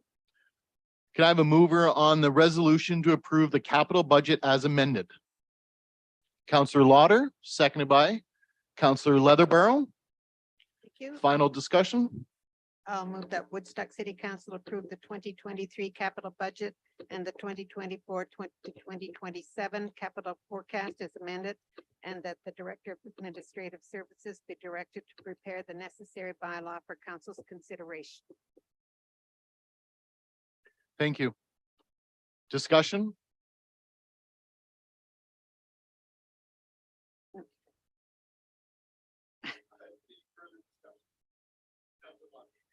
I just want to thank the staff for all the input and the work, the hard work that they've done in coming up with this capital budget. It hasn't been easy since all the time slots since the election, and they've done a great job. And I want to thank all the new councillors, especially too, for looking into all of these and helping work through it. So thank you.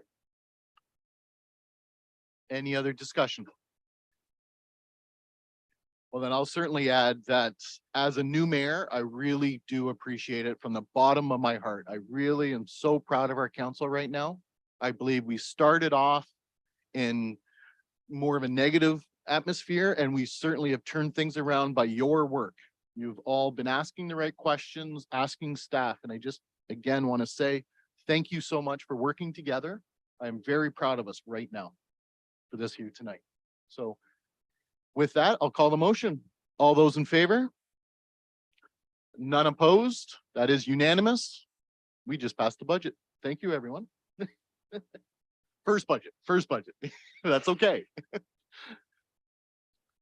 All right, engineering. 14B1, encroachment agreement, 22 Wellington Street North. I do need a mover. Councillor Schattenberg, seconded by Councillor Tate. The Woodstock City Council approves the encroachment at 22 Wellington Street North and authorizes the mayor and clerk to sign the encroachment agreement. Discussion. Seeing none, all those in favor? None opposed. 14B2, Market Center Canopy Roof Repairs. Can I have a mover? Councillor Lauder, seconded by Councillor Leatherborough. I'll move that Woodstock City Council authorize an increase of 85,000 for the Market Center canopy roofing and gutter repairs to be funded by capital projects reserves. And notice is hereby given that the 2022 to 2027 capital budget is amended accordingly. Thank you. Discussion? Councillor Wheaton?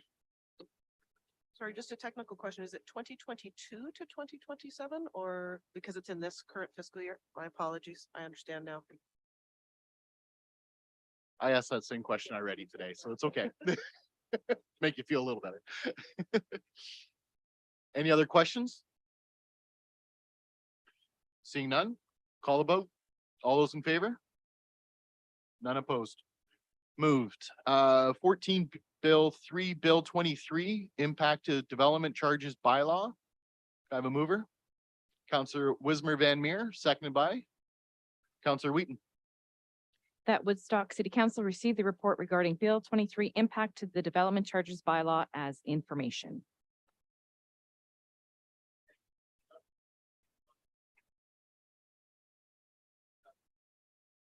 Just through the chair, my thanks to staff for writing this report. There is an incredible amount of information to digest in this bill, and you made it easy to read and understand. And I hope for our community to read and understand understand the long-term impacts on our financial situation.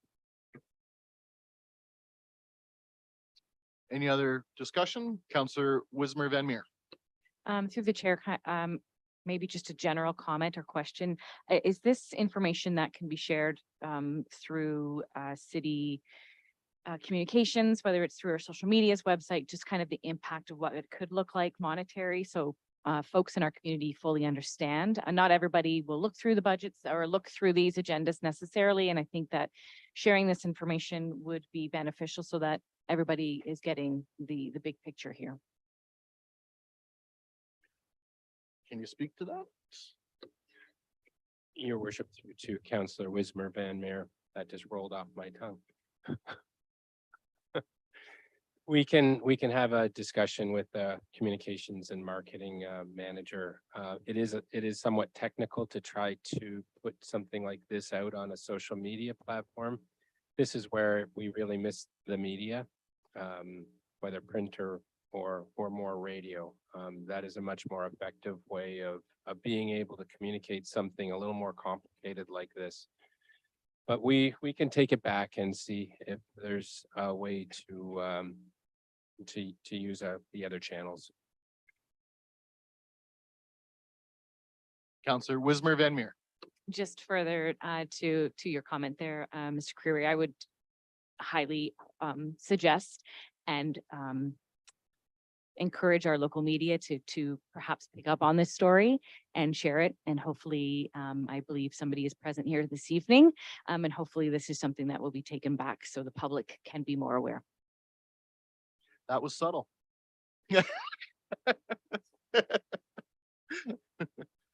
I can say I do plan on sharing this once we've had an opportunity to sit down, go over with the CAO, that letter we discussed earlier in the meeting. And we'll certainly share what we can from my end as well. But I'll call the vote if there isn't no more discussion. Sorry. Any other discussion? Counselor Schadenberg. Just like to hear comments either from David Creer, our CAO, or possibly even from Brian Connors or even the engineering department about parkland dedication and how that may be changing in the very near future with the passing of Bill 23 with development charges and sort of sometimes land in lieu of development charges. We'll certainly. Oh, Mr. Connors put his hand up. I saw him. So thank you, Mr. Connors. Your worship, through to the councilor's question. Yes, Bill 23 has a very large impact on parks. Before this bill, growth paid for growth. And through this bill, growth will not pay for growth. The taxpayer will not pay for growth.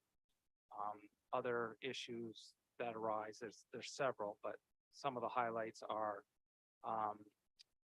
that the city had some say in what land was given to them from park as a park dedication, and that has narrowed.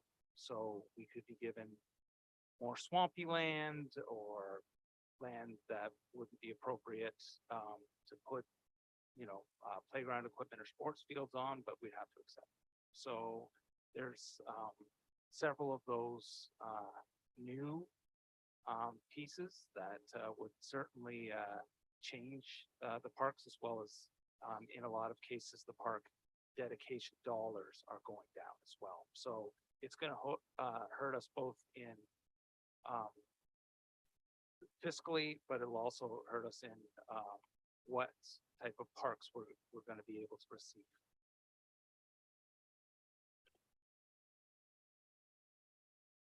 Counselor Schadenberg, are you satisfied with that? Thank you so much. Any other discussion? Or any more questions for Mr. Connors? All right, seeing none, I'm sorry. Not really. I will say this looks like, from my understanding and everything else, this will cost the city millions. There's no way to sugarcoat it. I've got some serious concerns. I'm going to leave it at that right now. All those in favor? None opposed? Thank you. Moved. No cultural services, parks or rec. He's off the hook now. Economic development, 14E1, waiving of rental fees for the use of 16 Graham Street by Community Employment Services. Can I have a mover? Counselor Tate. I'll move that Woodstock City Council authorize staff to waive any rental fees retroactive to December 1st, 2022, associated with the short-term lease of 16 Graham Street to Community Employment Services. Did I get a seconder on that? I'm sorry, I didn't. Counselor Schadenberg, thank you very much. Discussion. Counselor Lauder. I think this is a very good gesture that we're putting forward here. because the Ukraine people are still coming to use. They had Mr. Bond's property on Main Street, and he was generous to have them there for quite some time, but through different reasons, they had to move from there. And I think this is good, and hopefully that they can find something more permanent in this period of time that we're giving them this area for their storage. They do have a lot of, I understand, a lot of things to give out yet, and that's very much appreciated. Thank you. Any other discussion? Okay, for those at home watching, if you haven't been following along, yes, the Ukrainian group did come. They were looking for space. They have a lot of extra stuff. They had to move out of their space. The Community Employment Services offered to help them out with the insurance aspect and everything else. So that's why we're going to be doing this through 16 grams. So no, I thank staff for working as well on this, but also Community Employment Services for recognizing that need and stepping up to offer their expertise. So any further discussion? I'll call a vote. All those in favor? None opposed? Thank you. It's carried. 14E2, extension of build commitment for multiple industrial land sales. Councillor Schadenberg, seconded by Councillor Leatherborough. The Woodstock City Council approved a 12-month extension to the time limits to complete a building with a minimum lot coverage of 10% effective from December 15th, 2022 for the projects indicated in Schedule 1 of the report, and further the mayor and clerk be authorized to sign the amending agreements. Thank you. Discussion or questions? Councillor Schadenberg. Just a short question, maybe just an explanation from our Development Commissioner, Len Magger, to explain the situation through COVID and whatnot. Your worship, through to Councillor Schadenberg. You'll notice that I didn't put my hand up. I didn't really want to answer the question, but so what we have for all of council, we have typical conditions in our industrial land sales that people who buy land from us have to build a building covering 10% or 15% or whatever is outlined in the agreement within 2 years, the date of closing of the agreement. The challenge we've had over the last couple of years is there's been a number of issues with respect to getting materials. So companies have been actively trying to get their sites ready. We've had situations where people are getting slowed down in terms of the permitting process. Partly that's a volume thing, but we're also seeing that when people are preparing drawings on the private sector side, they're getting behind as well because they're pretty swamped as well. So there's a number of different factors that have come into play where companies aren't meeting the 2-year commitment to build. So that's where we're bringing this forward to kind of give them a blanket 1 year to get things completed. And if you have an opportunity to go out and look at some of the properties that are outlined in the report, you'll see that a number of buildings are already kind of under construction. Some have already done a lot of site prep work and that sort of thing.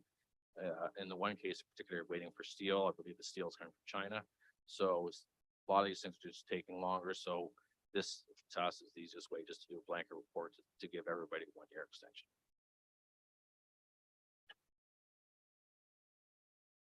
Any other comments or questions?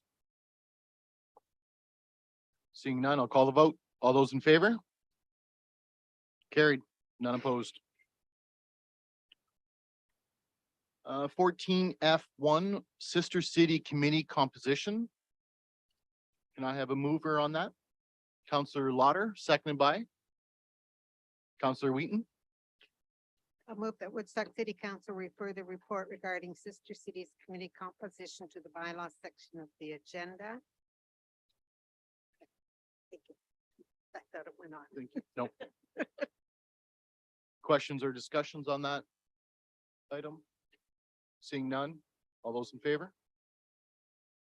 Carried, none opposed.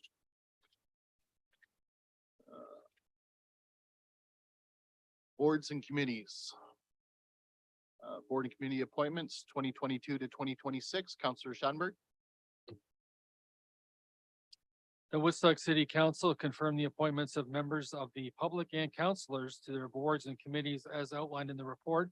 And further, the council directs staff to prepare a bylaw to amend Municipal Code Chapter 51, the Environment Advisory Committee, to include 2 members of Woodstock City Council in the committee composition, And further that Councillor Leatherbarrow be appointed as the second council member to the Environment Advisory Committee. And in brackets, I'll add, I'm the first member of, so she would be the second one.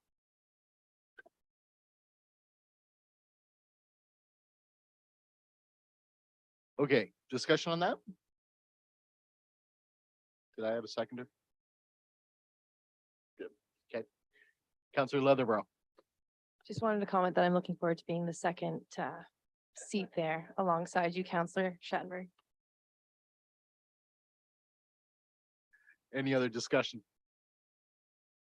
I will say that I made that motion myself for those reasons.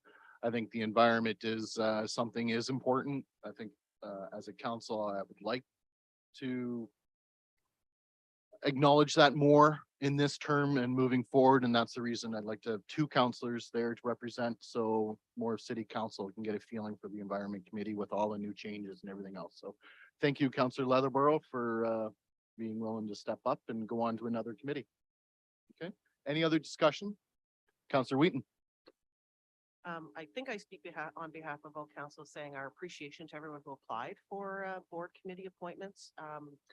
There was a depth of talent and an interest that it was great to see, and I'm really looking forward to working with a number of these community members on these boards and committees. I thank them for their contribution.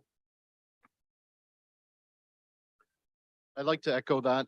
I don't think people at home realize how many of you do come out and apply, and for that, we are incredibly thankful. We have literally hundreds of applications for all the committees, and there's no exaggerations there.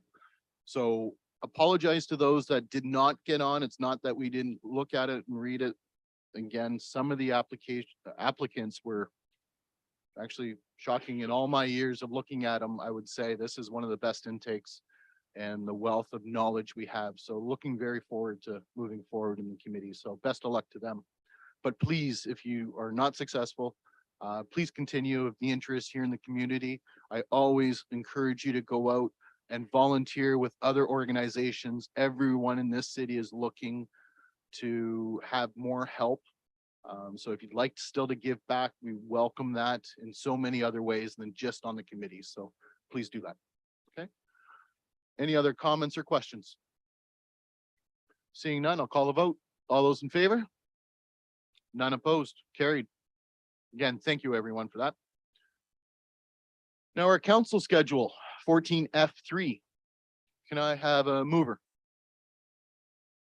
Councillor Wismer Van Meer. Look at that, easy peasy. You're all going to be saying it in your sleep soon. Not in a good way, I hope. That the Woodstock City Council meeting dates for the months of July, August, and December 2023 and January 2024 be scheduled for 7 p.m. on the following dates: Thursday, July 13th, 2023, Thursday, August 10th, 2023, Thursday, December 14th, 2023, and Thursday, January 18th, 2024. And I'm looking for a seconder on that. Councillor Lauder, discussion? Councillor Wheaton? This is just a question through the chair to senior staff. Yesterday we had county council at 9:30 in the morning, and tonight city council here, both with heavy agendas. Is there consultation on what on these months where we only have one meeting, on whether they're on staggering weeks, I guess is a way I could phrase it? Your worship, through to Councillor Wheaton, by design, the meeting dates that the city sets fall within the same week as county council. Particularly in the summer, it allows more open time for councillors to enjoy the summer if they so wish. So it is designed that way, that in these months with one meeting, they're both within that same week. Yeah, and that is simply the reason for vacation periods and everything else. So, quick question. Any other discussion or questions? Seeing none, I'll call a vote. All those in favor? Carried, none opposed. So, everybody that's here tonight, set your schedules. You know when to be here. No reason now at all. You know about it. Okay. 14F4 accessibility report for the 2022 municipal election. Do I have a mover? Councillor Wismer Van Meer.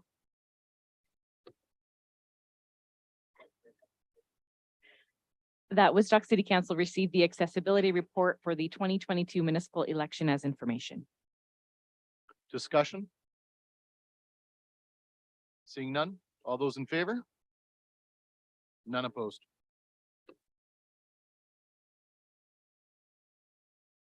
Okay, moving along to 15, Special Committee Advisory Task Force Reports, 15A. Bruce Flowers Estate Final Disbursement. Councillor Lauder, seconded by Councillor Leatherborough. Councillor Lauder. I'll move that Woodstock City Council approves the final distribution of $71,394.26 from the Bruce Flowers Estate be added to the Art Gallery's Art Acquisition Reserve Fund to be earmarked for a future public art commission. Thank you. Discussion? This has been very fortunate for the Woodstock Art Gallery to have these funds. I am not sure for the full total of what we have been given, but Ms. Reed is in the audience if she wanted to speak to this at all. And but it's certainly welcome to our city, and we're fortunate. She's coming forward. Thank you.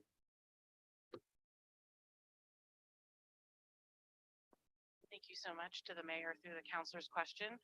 So Bruce Flowers, as many of you know, was a very prominent member of our artistic community and also education community. He left approximately about $500,000 to the art gallery.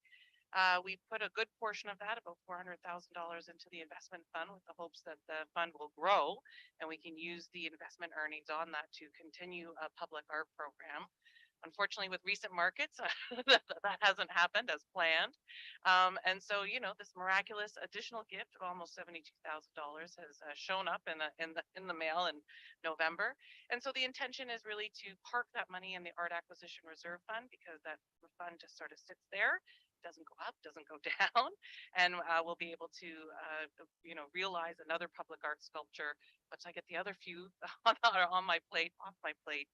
In the future years, then by that point, the investment earnings, fingers crossed, will have raised and we'll be able to carry on with our public art program.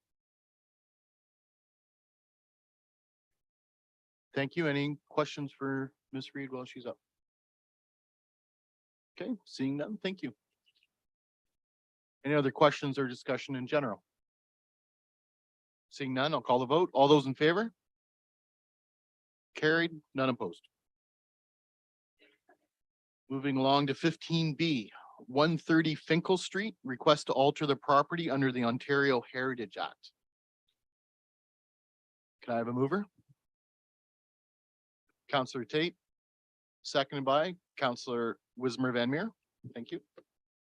I'll move that Woodstock Council approves the application for alterations to the property at 130 Finkel Street as per the demolition plan and site plan sketch submitted by the applicant dated December 15th, 2022, subject to the following 3 conditions.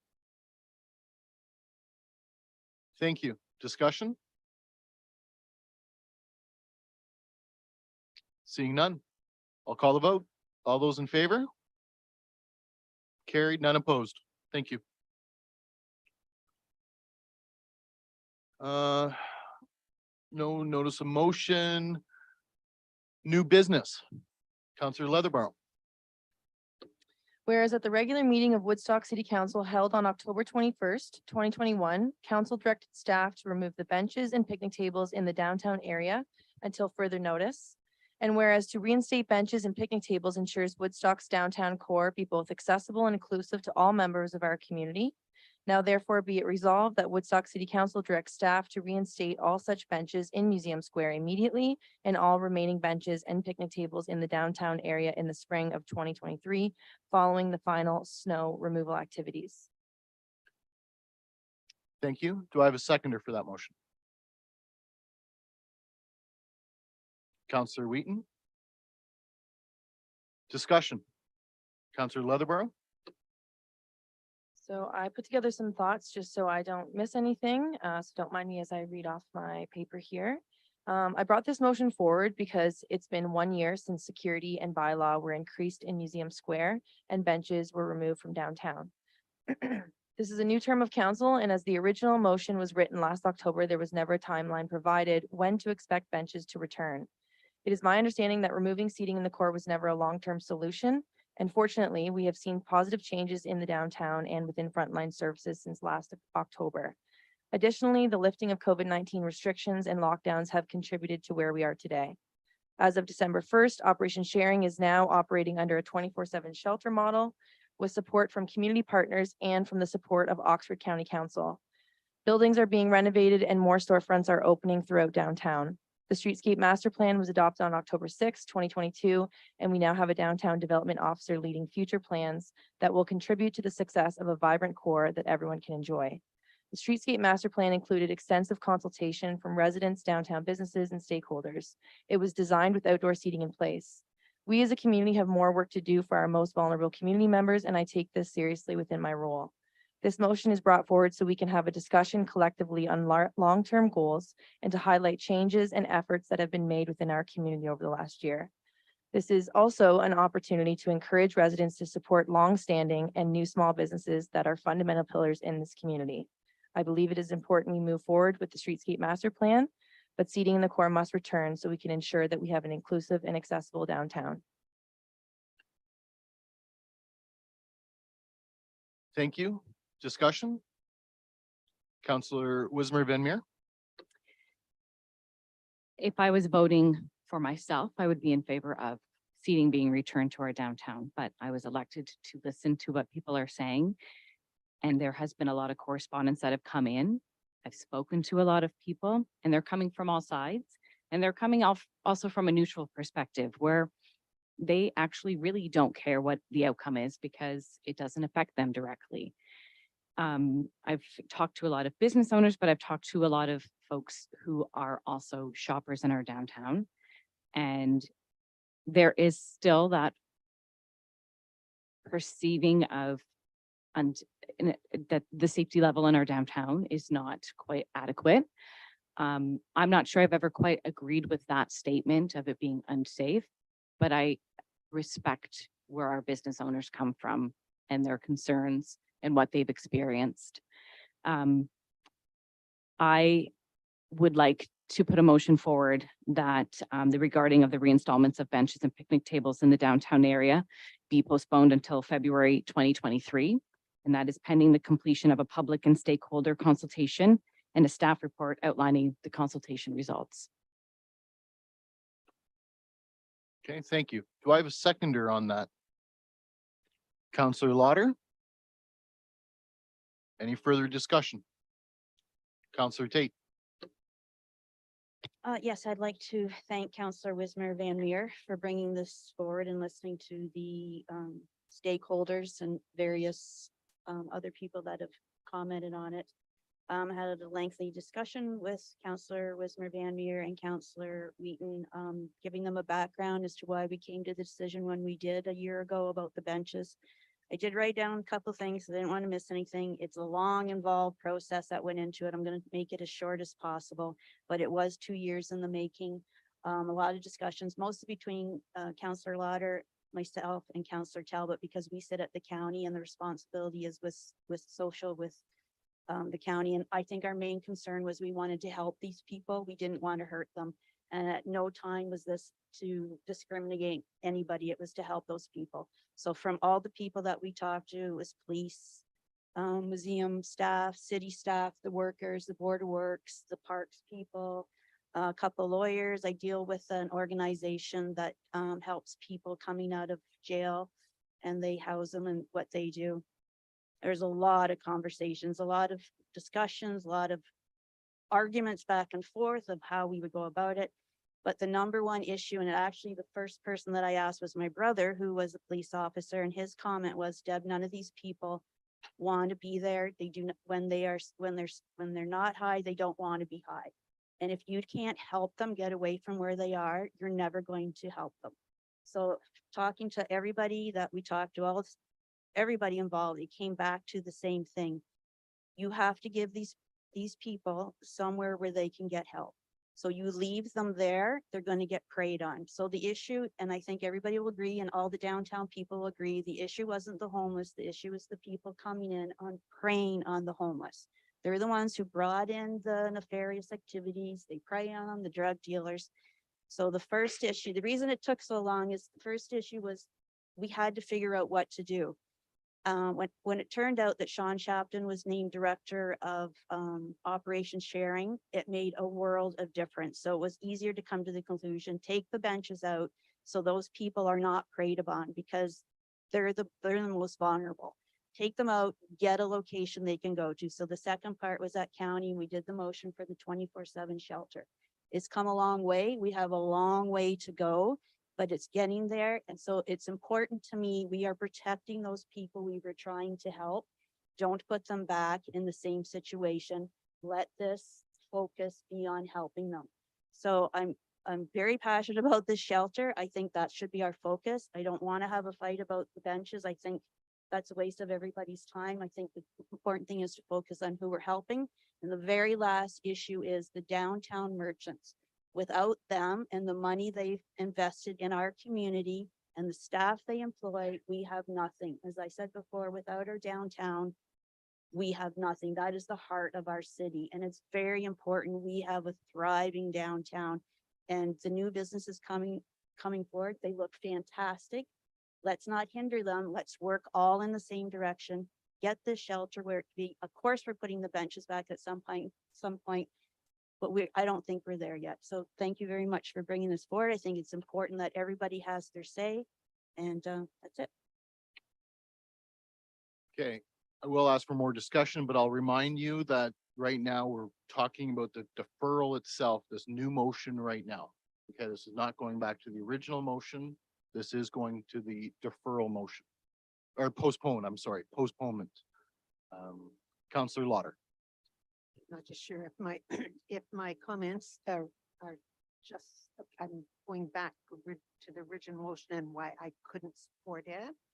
I cannot support the motion to install the benches at this time. Again, this and- is not the one, Councillor Lauder. okay. No, right now, I- just on the postponement itself. Yep. We will have the opportunity, if this is successful, my understanding, it does have to be brought forward within 3 months of the original motion, meaning it does have to be brought forward again by the February 16th meeting. So again, it's on the floor. Councillor Wismer Van Meer's motion right now is the one we're discussing. Sorry. Yeah. Councillor Wheaton? Yep. I wish to, I will support, as I second the motion, I will support the motion that was brought forward. And I just want to say that I did go to the operation sharing. I've been in contact with Councillor Shapton on different occasions. And or not counselor, he's no longer counselor.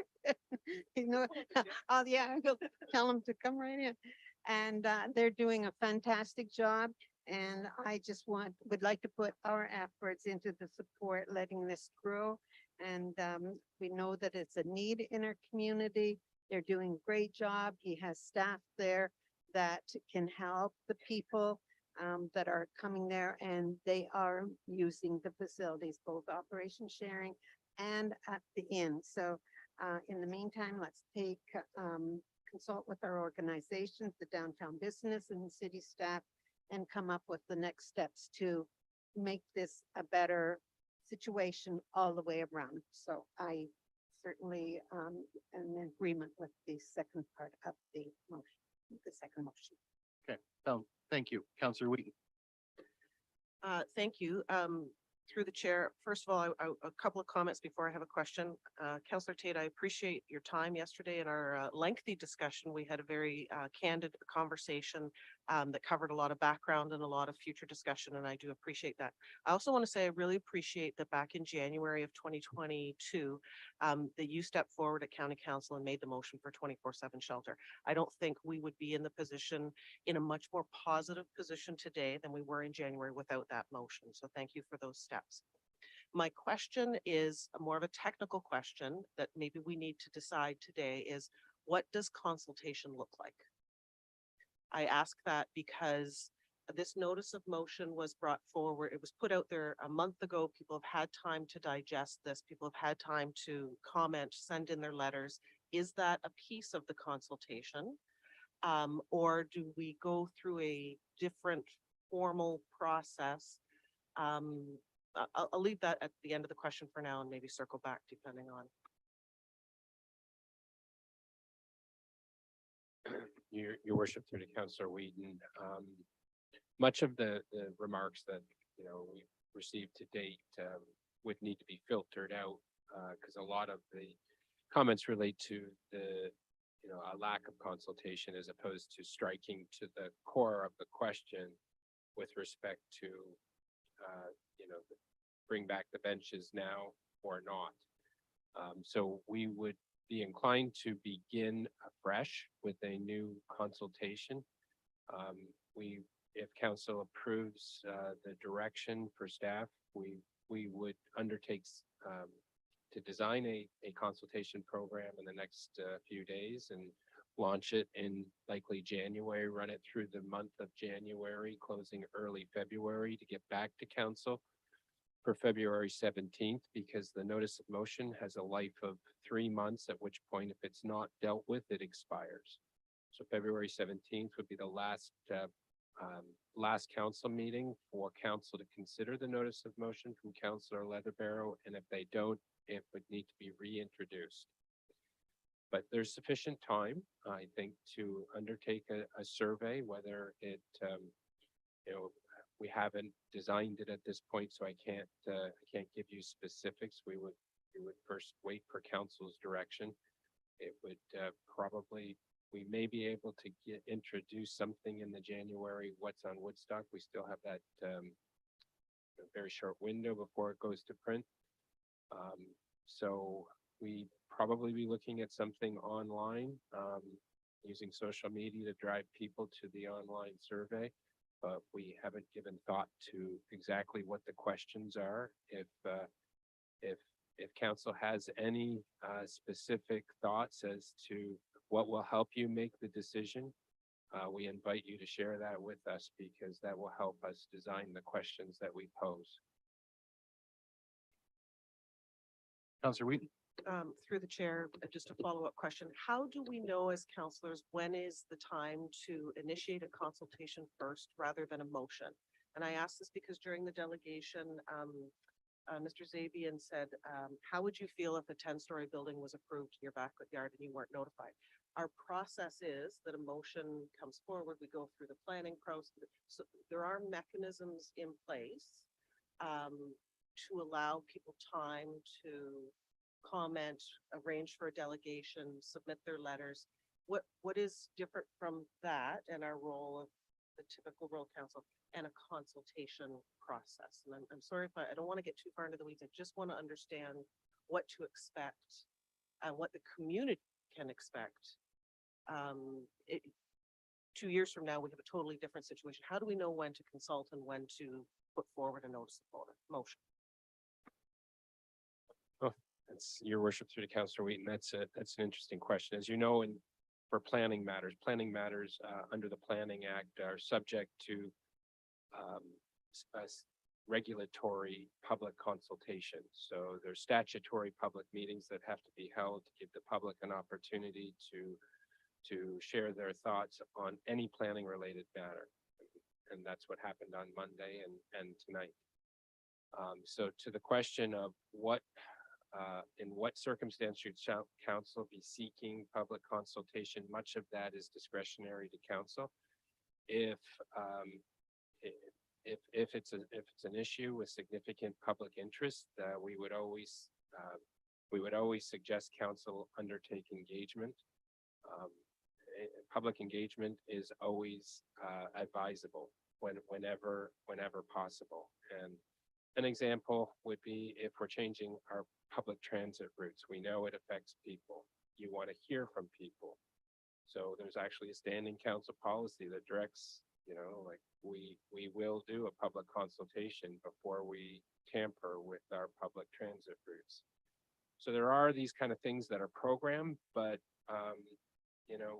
we don't pull benches and replace benches out of normal course of business. So this is kind of a one-off that it's hard to say that, you know, this is an example of one where it should have been a public consultation process versus not. I think you've heard from a vast number of people that they feel that council should, and that's the motion on the floor. Staff won't proceed with a public consultation unless specifically directed by council, and that's what we have on the floor at this moment. Could I add to that as well, Councillor Whedon, if that's okay? I mean, I do like what the CAO said, and I do encourage council. I think here's the opportunity of a perfect example where something that may not have been important to some is very important to others. So going forward, it is certainly going to be recommended if you suspect something, or as a counselor, if you get a lot of public outcry on a certain item in specifically, I think there's your opportunity where we look at it maybe as the mayor's office and city staff and say, listen, you know, this is consistent. For example, our benches tonight, you know, the stakeholders involved do not feel, if it's fair to summarize, that they were involved enough or at all. Here's an opportunity we have to make the public aware that we are listening. We want to hear from you. Let me be clear. We want to hear from the public. So I put the challenge back to us as a council. In a scenario like this, where there's not a precedent setting, I put it to you, if you believe there's going to be some outcry or some major concerns before it becomes an issue, please, let's have the discussion. We'll discuss it with staff. We'll discuss it with the PR department and everybody involved to try to address how this might go out and get some kind of responses. Councillor Wheaton? I will make a 2-point question and I'll wrap up my thoughts. Do we budget for this? Do we expect costs? Or is it primarily, we'll make use of the existing messaging mechanisms that we have? And I'm confident that the media will pick up on this and share by earned media. And my second thought was, do you want input from us or the public on what those questions should be in the consultation? Or is there a standard set of questions that might be asked in a public consultation? Your worship, through to Councillor Wheaton, I don't expect we need a budget for this. We will use existing staff resources and existing staff corporate communication mechanisms in order to drive this. So secondly, yes, if we, as I say, we would invite council if you have thoughts as to specific questions that will help you decide on this issue, we would certainly invite you to share those thoughts with us as we work to design the questions that we want to probe with the stakeholders and the general public. So if you have thoughts, please share them. Thank you. That does answer my questions thoroughly. Okay. In fact, I'll put a request out. I think all of us, you know, with discussions with everyone, has had enough people reach out to us independently. I'm going to ask you all to put, say, a few questions together that you feel is important and consistent across the board. If you don't mind sending those to myself as well as the CAO, and we will certainly work right away on putting something together. Okay. Councillor Tate. Yeah, just further to that. So this is gonna come from staff. So just a question. So I'd expect to hear comments from the police, parks, border works, museum, also, right, and the stakeholders and the general public, correct? It's like a normal staff report where everybody All stakeholders that's involved. Okay, I just want to clarify. And then to that extent, may I Yep. add, I encourage you, those that are here still in attendance, as well as watching from home tonight, if there are other concerns that you have not heard yet addressed, or you don't feel that has been stressed enough, as always, we encourage you to reach out to anyone you'd like. I'll certainly take your emails and put them together as well.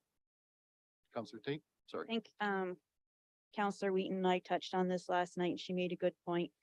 At least it gave us a point of discussion. And I think I think the most important part of this part is I think it brings more awareness to the shelter too. Because we've been able to talk about it, and I think that's the primary focus. So at least it brought discussion, which I think is always important. Thank you. Yes, I do. I agree with that. Counselor Wismer Van Meer. Through the chair to council, further to what Councillor Tate has said, a big part of my reason to put this motion was that these conversations can continue.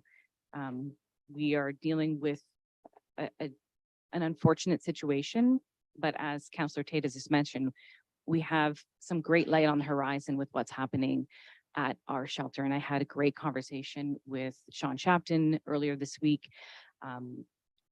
That's a big part of why this motion is here. And I haven't done it for or against or for the neutral. I've done it to engage conversation. So we need to hear from you.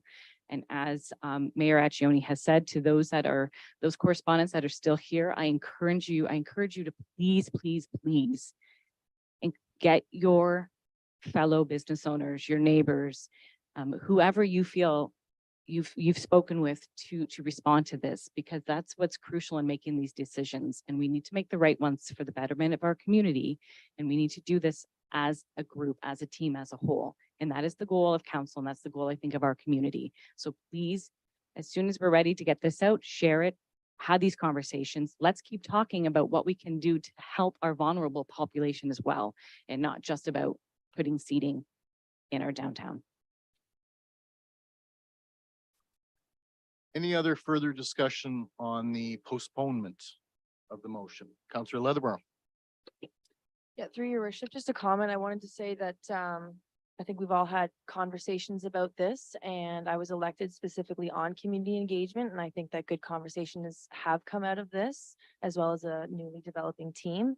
And on the community engagement piece, if that is what, sprouts the long term of having seating in the core and investing into the downtown and supporting businesses and vulnerable individuals that are part of our community, then I am supportive of this.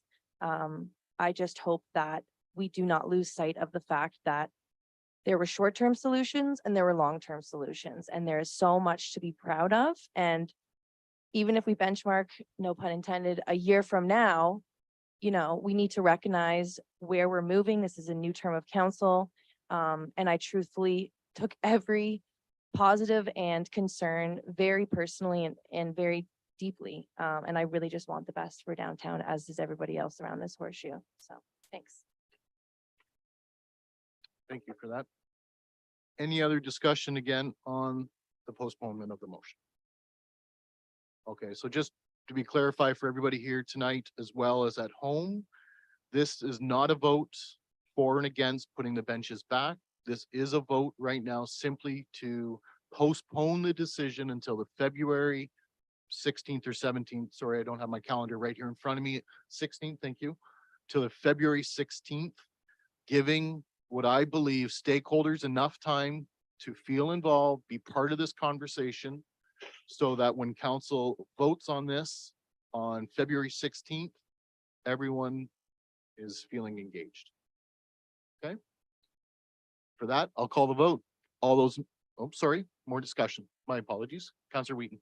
Just for those who watch at home, could we reread this motion? Because I know that when I rewatch council meetings for a motion that was read out 10 minutes ago and then we've discussed it, sometimes it's like, wait, what are they voting on now? Could we just reread the motion and then we can vote?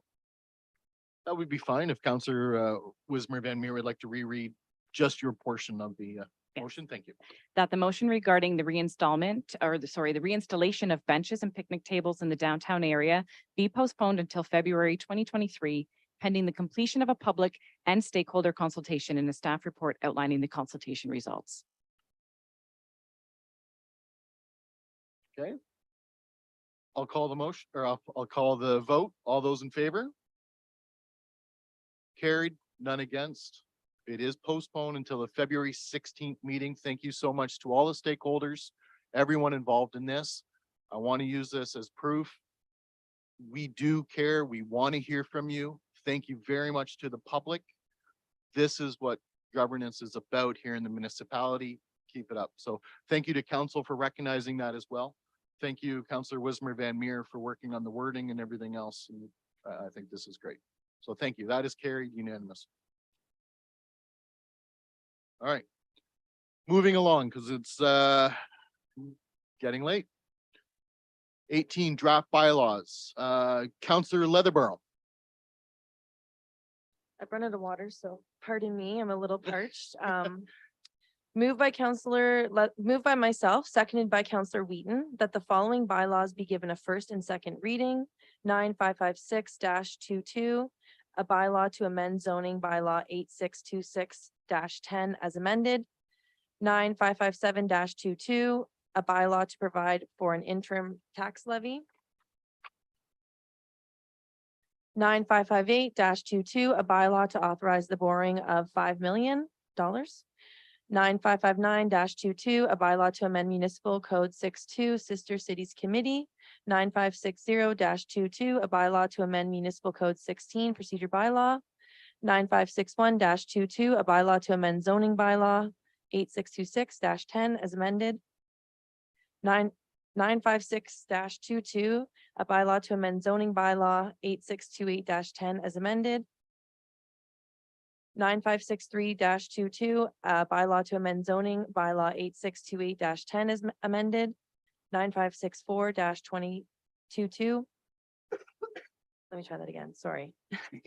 9564-22, a bylaw to amend zoning bylaw 8628-10 as amended. 956-22, a bylaw to designate certain plans or parts of plans of subdivision not to be plans of subdivision for the purposes of the Planning Act RSO 1990 Ontario as amended. 9566-22, a bylaw to amend zoning bylaw 8626-10 as amended. 9567-22, a bylaw to amend City of Woodstock Municipal Code Chapter 330 fees and charges. Well done, Councillor Leatherborough. Discussion. Questions or discussions on that? Seeing none, I'll call a vote. All those in favor? Carried, none opposed. Councillor Leatherborough. Moved by myself, seconded by Councillor Wheaton, that the following bylaws be given a third and final reading. 9556-22 to all inclusive 956-22. 9567-22, all inclusive. Perfect, well done. Questions or concerns? Discussion, seeing none. Call a vote. All those in favor? None opposed? Carried. Wow. Not bad. Okay, we are done with the agenda now. Of course, we'll move along to questions and addresses by members of council. I'm going to start with Councillor Leatherborough tonight. I know, or do you want a breath? I can. I can bring you water. This is the end. This is it. So it's been said a bunch tonight, but thank you so much to staff. Mr. David Creary, I feel like I've called almost every day on the hour. And I just really appreciate how professional everyone is. And I love that you invite all questions and any questions. I also hope everyone has a great holiday season spent with your loved ones, whatever that looks like. We've got 4 kids, so a lot are looking forward to the Christmas season and having some time off of school. So the educational workers will also be pleased to have a break. And just in terms of the downtown discussion, I thought I'd take an opportunity to share a brief story that my business that is located at 375 Dundas, we celebrated our 1 year December 1st. And a really heartfelt story that goes with that, as most people know, Jim Wright owned an upholstery shop there for 20 years. And we've been really fortunate to have community partners and feels like friends and family now, and a lot of people coming through there from what we've done with the space. But Jim Wright wasn't going to just sell the building to anybody. He made it abundantly clear that it was a personal sale and to go to someone that was going to give back to the BIA and be committed to downtown. So I thought it was fitting to say we've celebrated our 1 year, and just that I take that quest very seriously. So, yeah. Counselor Lauder. Thank you. Happy anniversary on your 1 year. And the Woodstock Art Gallery is teaming up with 5 local restaurants to provide a creative experience that combines local cuisine and artificial activities. Well, I should say activities. Taste of Art Selects is now on sale and tickets can be purchased through the gallery's website. Each ticket is $75 and includes a $50 credit to be used at participating restaurants during the month of February and includes a drop-in program at the gallery. So just give the gallery a call and I'm sure there'll be something that's very interesting and something new that they're trying. And this Saturday, December 17th, is the gallery's free open studio drop-in from 11 a.m. to 2 p.m. where you and your family can explore seasonal art making activities. Please come out and join in the fun. And last week, I had the honor of attending along with the mayor, the police college graduation, and 460 cadets that graduated. It was quite a sight to see them all parading and everything that they went through. So I want to congratulate 2 of the cadets, now constables for the city of Woodstock, Constable Eccles and Constable Leosel. And it was just a great event to attend. And wishing everyone a Merry Christmas and a Happy New Year. And the best of all, and stay safe and healthy over the holidays. Thank you. Thank you, Counselor Wheaton. Thank you. As we enter into this holiday season, I think of 2 businesses that have taken some great steps in the last little bit. And I hope that you'll indulge me as I put on my county councillor hat here. Jody Pendry of Terra Nova Nordic Spa, they have opened up and expanded their service to include, they're open 7 days a week, 10 till 8. Where you can disconnect and relax in their Nordic Spa. This is just a few minutes north of Woodstock on Highway 59, just before you get to the grand town of Hickson on the left-hand side. So I encourage you to look that up. It would be a great gift for that person who needs to unplug and relax, or really anyone at this table who needs to unplug and relax over the holidays. There's hot pools, cold plunges, eucalyptus steam room, and so much more. I think that this is going to be a huge, so they've just opened this up on November 28th. So a huge spin-off opportunity for the city of Woodstock as people come to this facility, will come into Woodstock for accommodations, to shop and to eat. So I encourage our local businesses to connect with Jody and find ways to cross-promote and to encourage her guests to come here into the city. The second business that comes to mind, and I just made a little trek out there myself this week, is Red Dragon Dairy, which is on Selford Road, just west of Selford. They're also open 7 days a week. They have their own cheese, sheep cheese dairy right on site. They also carry a number of imported cheeses, and because of their British background, they've imported a number of specialty British items. And so if you know someone who that might tickle their fancy, then I encourage you to head on over there.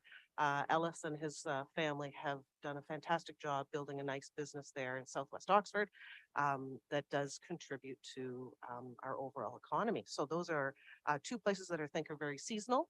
And I wish my fellow councillors and staff a very Merry Christmas. And I do hope staff take the time to unplug over the holidays and ignore us, please. Well, I can assure you they won't do that if you reach out. Counselor Schadenberg. Yeah, thanks a lot. I guess 4 things I want to mention. First of all, the WCI Red Players have their last 2 nights of Elf, the musical, on Friday and Saturday. So that's tomorrow and Saturday at 7 p.m. You can buy tickets from the website On Stage Direct for that one. And lots to talk about the Woodstock Navy Vets, and boy, they have a busy night on Friday, December 16th on Friday night. They're playing the Tavistock Braves tomorrow, but it's kids' night, so all kids under the age of 16 will get in free if they're accompanied, of course, by their parents. They want all the kids to wear festive hats and sweaters, and they also want the kids to bring possibly a toy donation for the Memory of a Hunter Weston campaign, where the toys will be donated to the Children's Health Foundation. Also want to recognize the retirement just announced, I believe it was yesterday or maybe even earlier today, but yesterday was Dave McKenzie as our member of parliament. He was a city police chief for 8 or 10 years, I believe, but he was certainly in the police force from 67 to 97. So 30 years a police officer for the city of Woodstock, and then member of parliament since 2004. So it's 18 years with all those trips back to Ottawa to be our federal conservative member of parliament. So want to congratulate Dave McKenzie on announcing his retirement. Of course, that's Deb Tate's a dad, and boy, did he have a long time service to this community, both on the politics side of things and through policing. The other one I mentioned is a sad note, and it's one of those things where it's been a very difficult year for our councillor Connie Lauder, who had lost two brothers earlier this year. But this past Monday, her stepdaughter Bonnie Bellamy passed away. It was John Lauder's daughter. Of course, she ran Bellamy's Catering for a number of years, and she passed away after a long illness at the age of 68, I believe, on Saturday. So definitely condolences to Connie and her family. Difficult this time of year to lose somebody in the passing of Bonnie Bellamy. Thank you, Councillor Wismer Van Meer. I'm going to try to keep mine nice and short because it's been a late night. I'm excited. I'm going to see Elf tomorrow night with my friends from Big Brothers Big Sisters. So we're excited to see that. WCI Red Players never disappoint. So I highly encourage anybody who has no plans for Friday and Saturday, get out and check out those productions because those kids will absolutely blow your socks off. I want to just encourage folks to get downtown this holiday season, support our local businesses. We have so many great local businesses that are new to our downtown that I think people haven't had the chance to go and see. So get down there, do some shopping, support local and love local as much as you can. If you have the hard to buy for, I always encourage folks to look at the not-for-profit industries and those organizations in our community. These last 2.5 years have been extremely difficult for everybody, but the not-for-profit has really taken a hit in that aspect, and the fact that they rely on community and businesses who have suffered, and our community is what gets them through. So if you have somebody that's really tough to buy for, find out what their favorite charity is, or maybe pick one of your favorite charities and make a donation in their name, because that's a great way to celebrate the holiday season. Happy holidays, everybody, to the staff, to my fellow councillors, to our community. Looking forward to an amazing 2023 with you all. Thank you, Councillor Tate. So I am also going to mention my father. Don't normally talk about him, but now that he's finally retiring, actually I got the heads up on Monday, so it was kind of all the kids found out on Tuesday. My father did have a long career in policing and then a long career following me into politics, and as I was elected first. But he did a lot of good in the community, did a lot of community fundraising, a lot of volunteering, which most people don't realize the amount of work that goes in to different community members. It was him and a small group. I think there was 5 of them that met weekly at my parents' house and came up with the community complex. So it was just 5 individuals: Murray Coulter, Paul Plant, Carol Simmons, and I think Mike Bragg. And it was just, they saw a need in the community and they worked on it, pitched it to the council at the time, and we now have the community complex.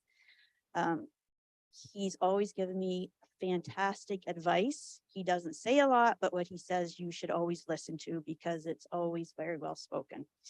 So the one thing I do want to mention, I just found this out from the campaign and met a large number of people through the last campaign that I hadn't met before.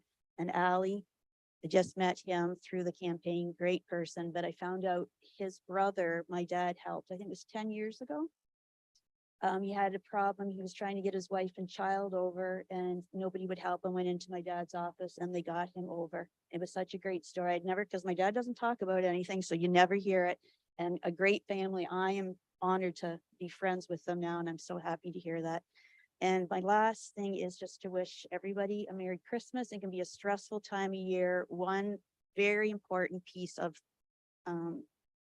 advice my dad always told me: if somebody lashes out at you and you don't understand, stop and just think it's not you.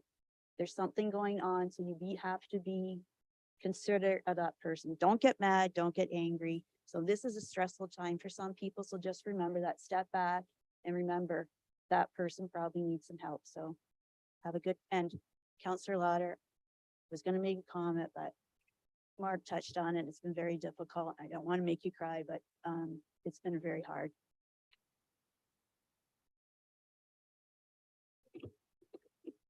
Thank you. How do you follow up with that? First off, congratulations to your father. Please pass that along. He has had a long career and of course done a lot for the city along the way. So we certainly cannot forget that. Councillor Lauder, our thoughts and prayers have been with you all week, and please give John a big hug for us all as well and continue to be here if there's anything we can do. Okay.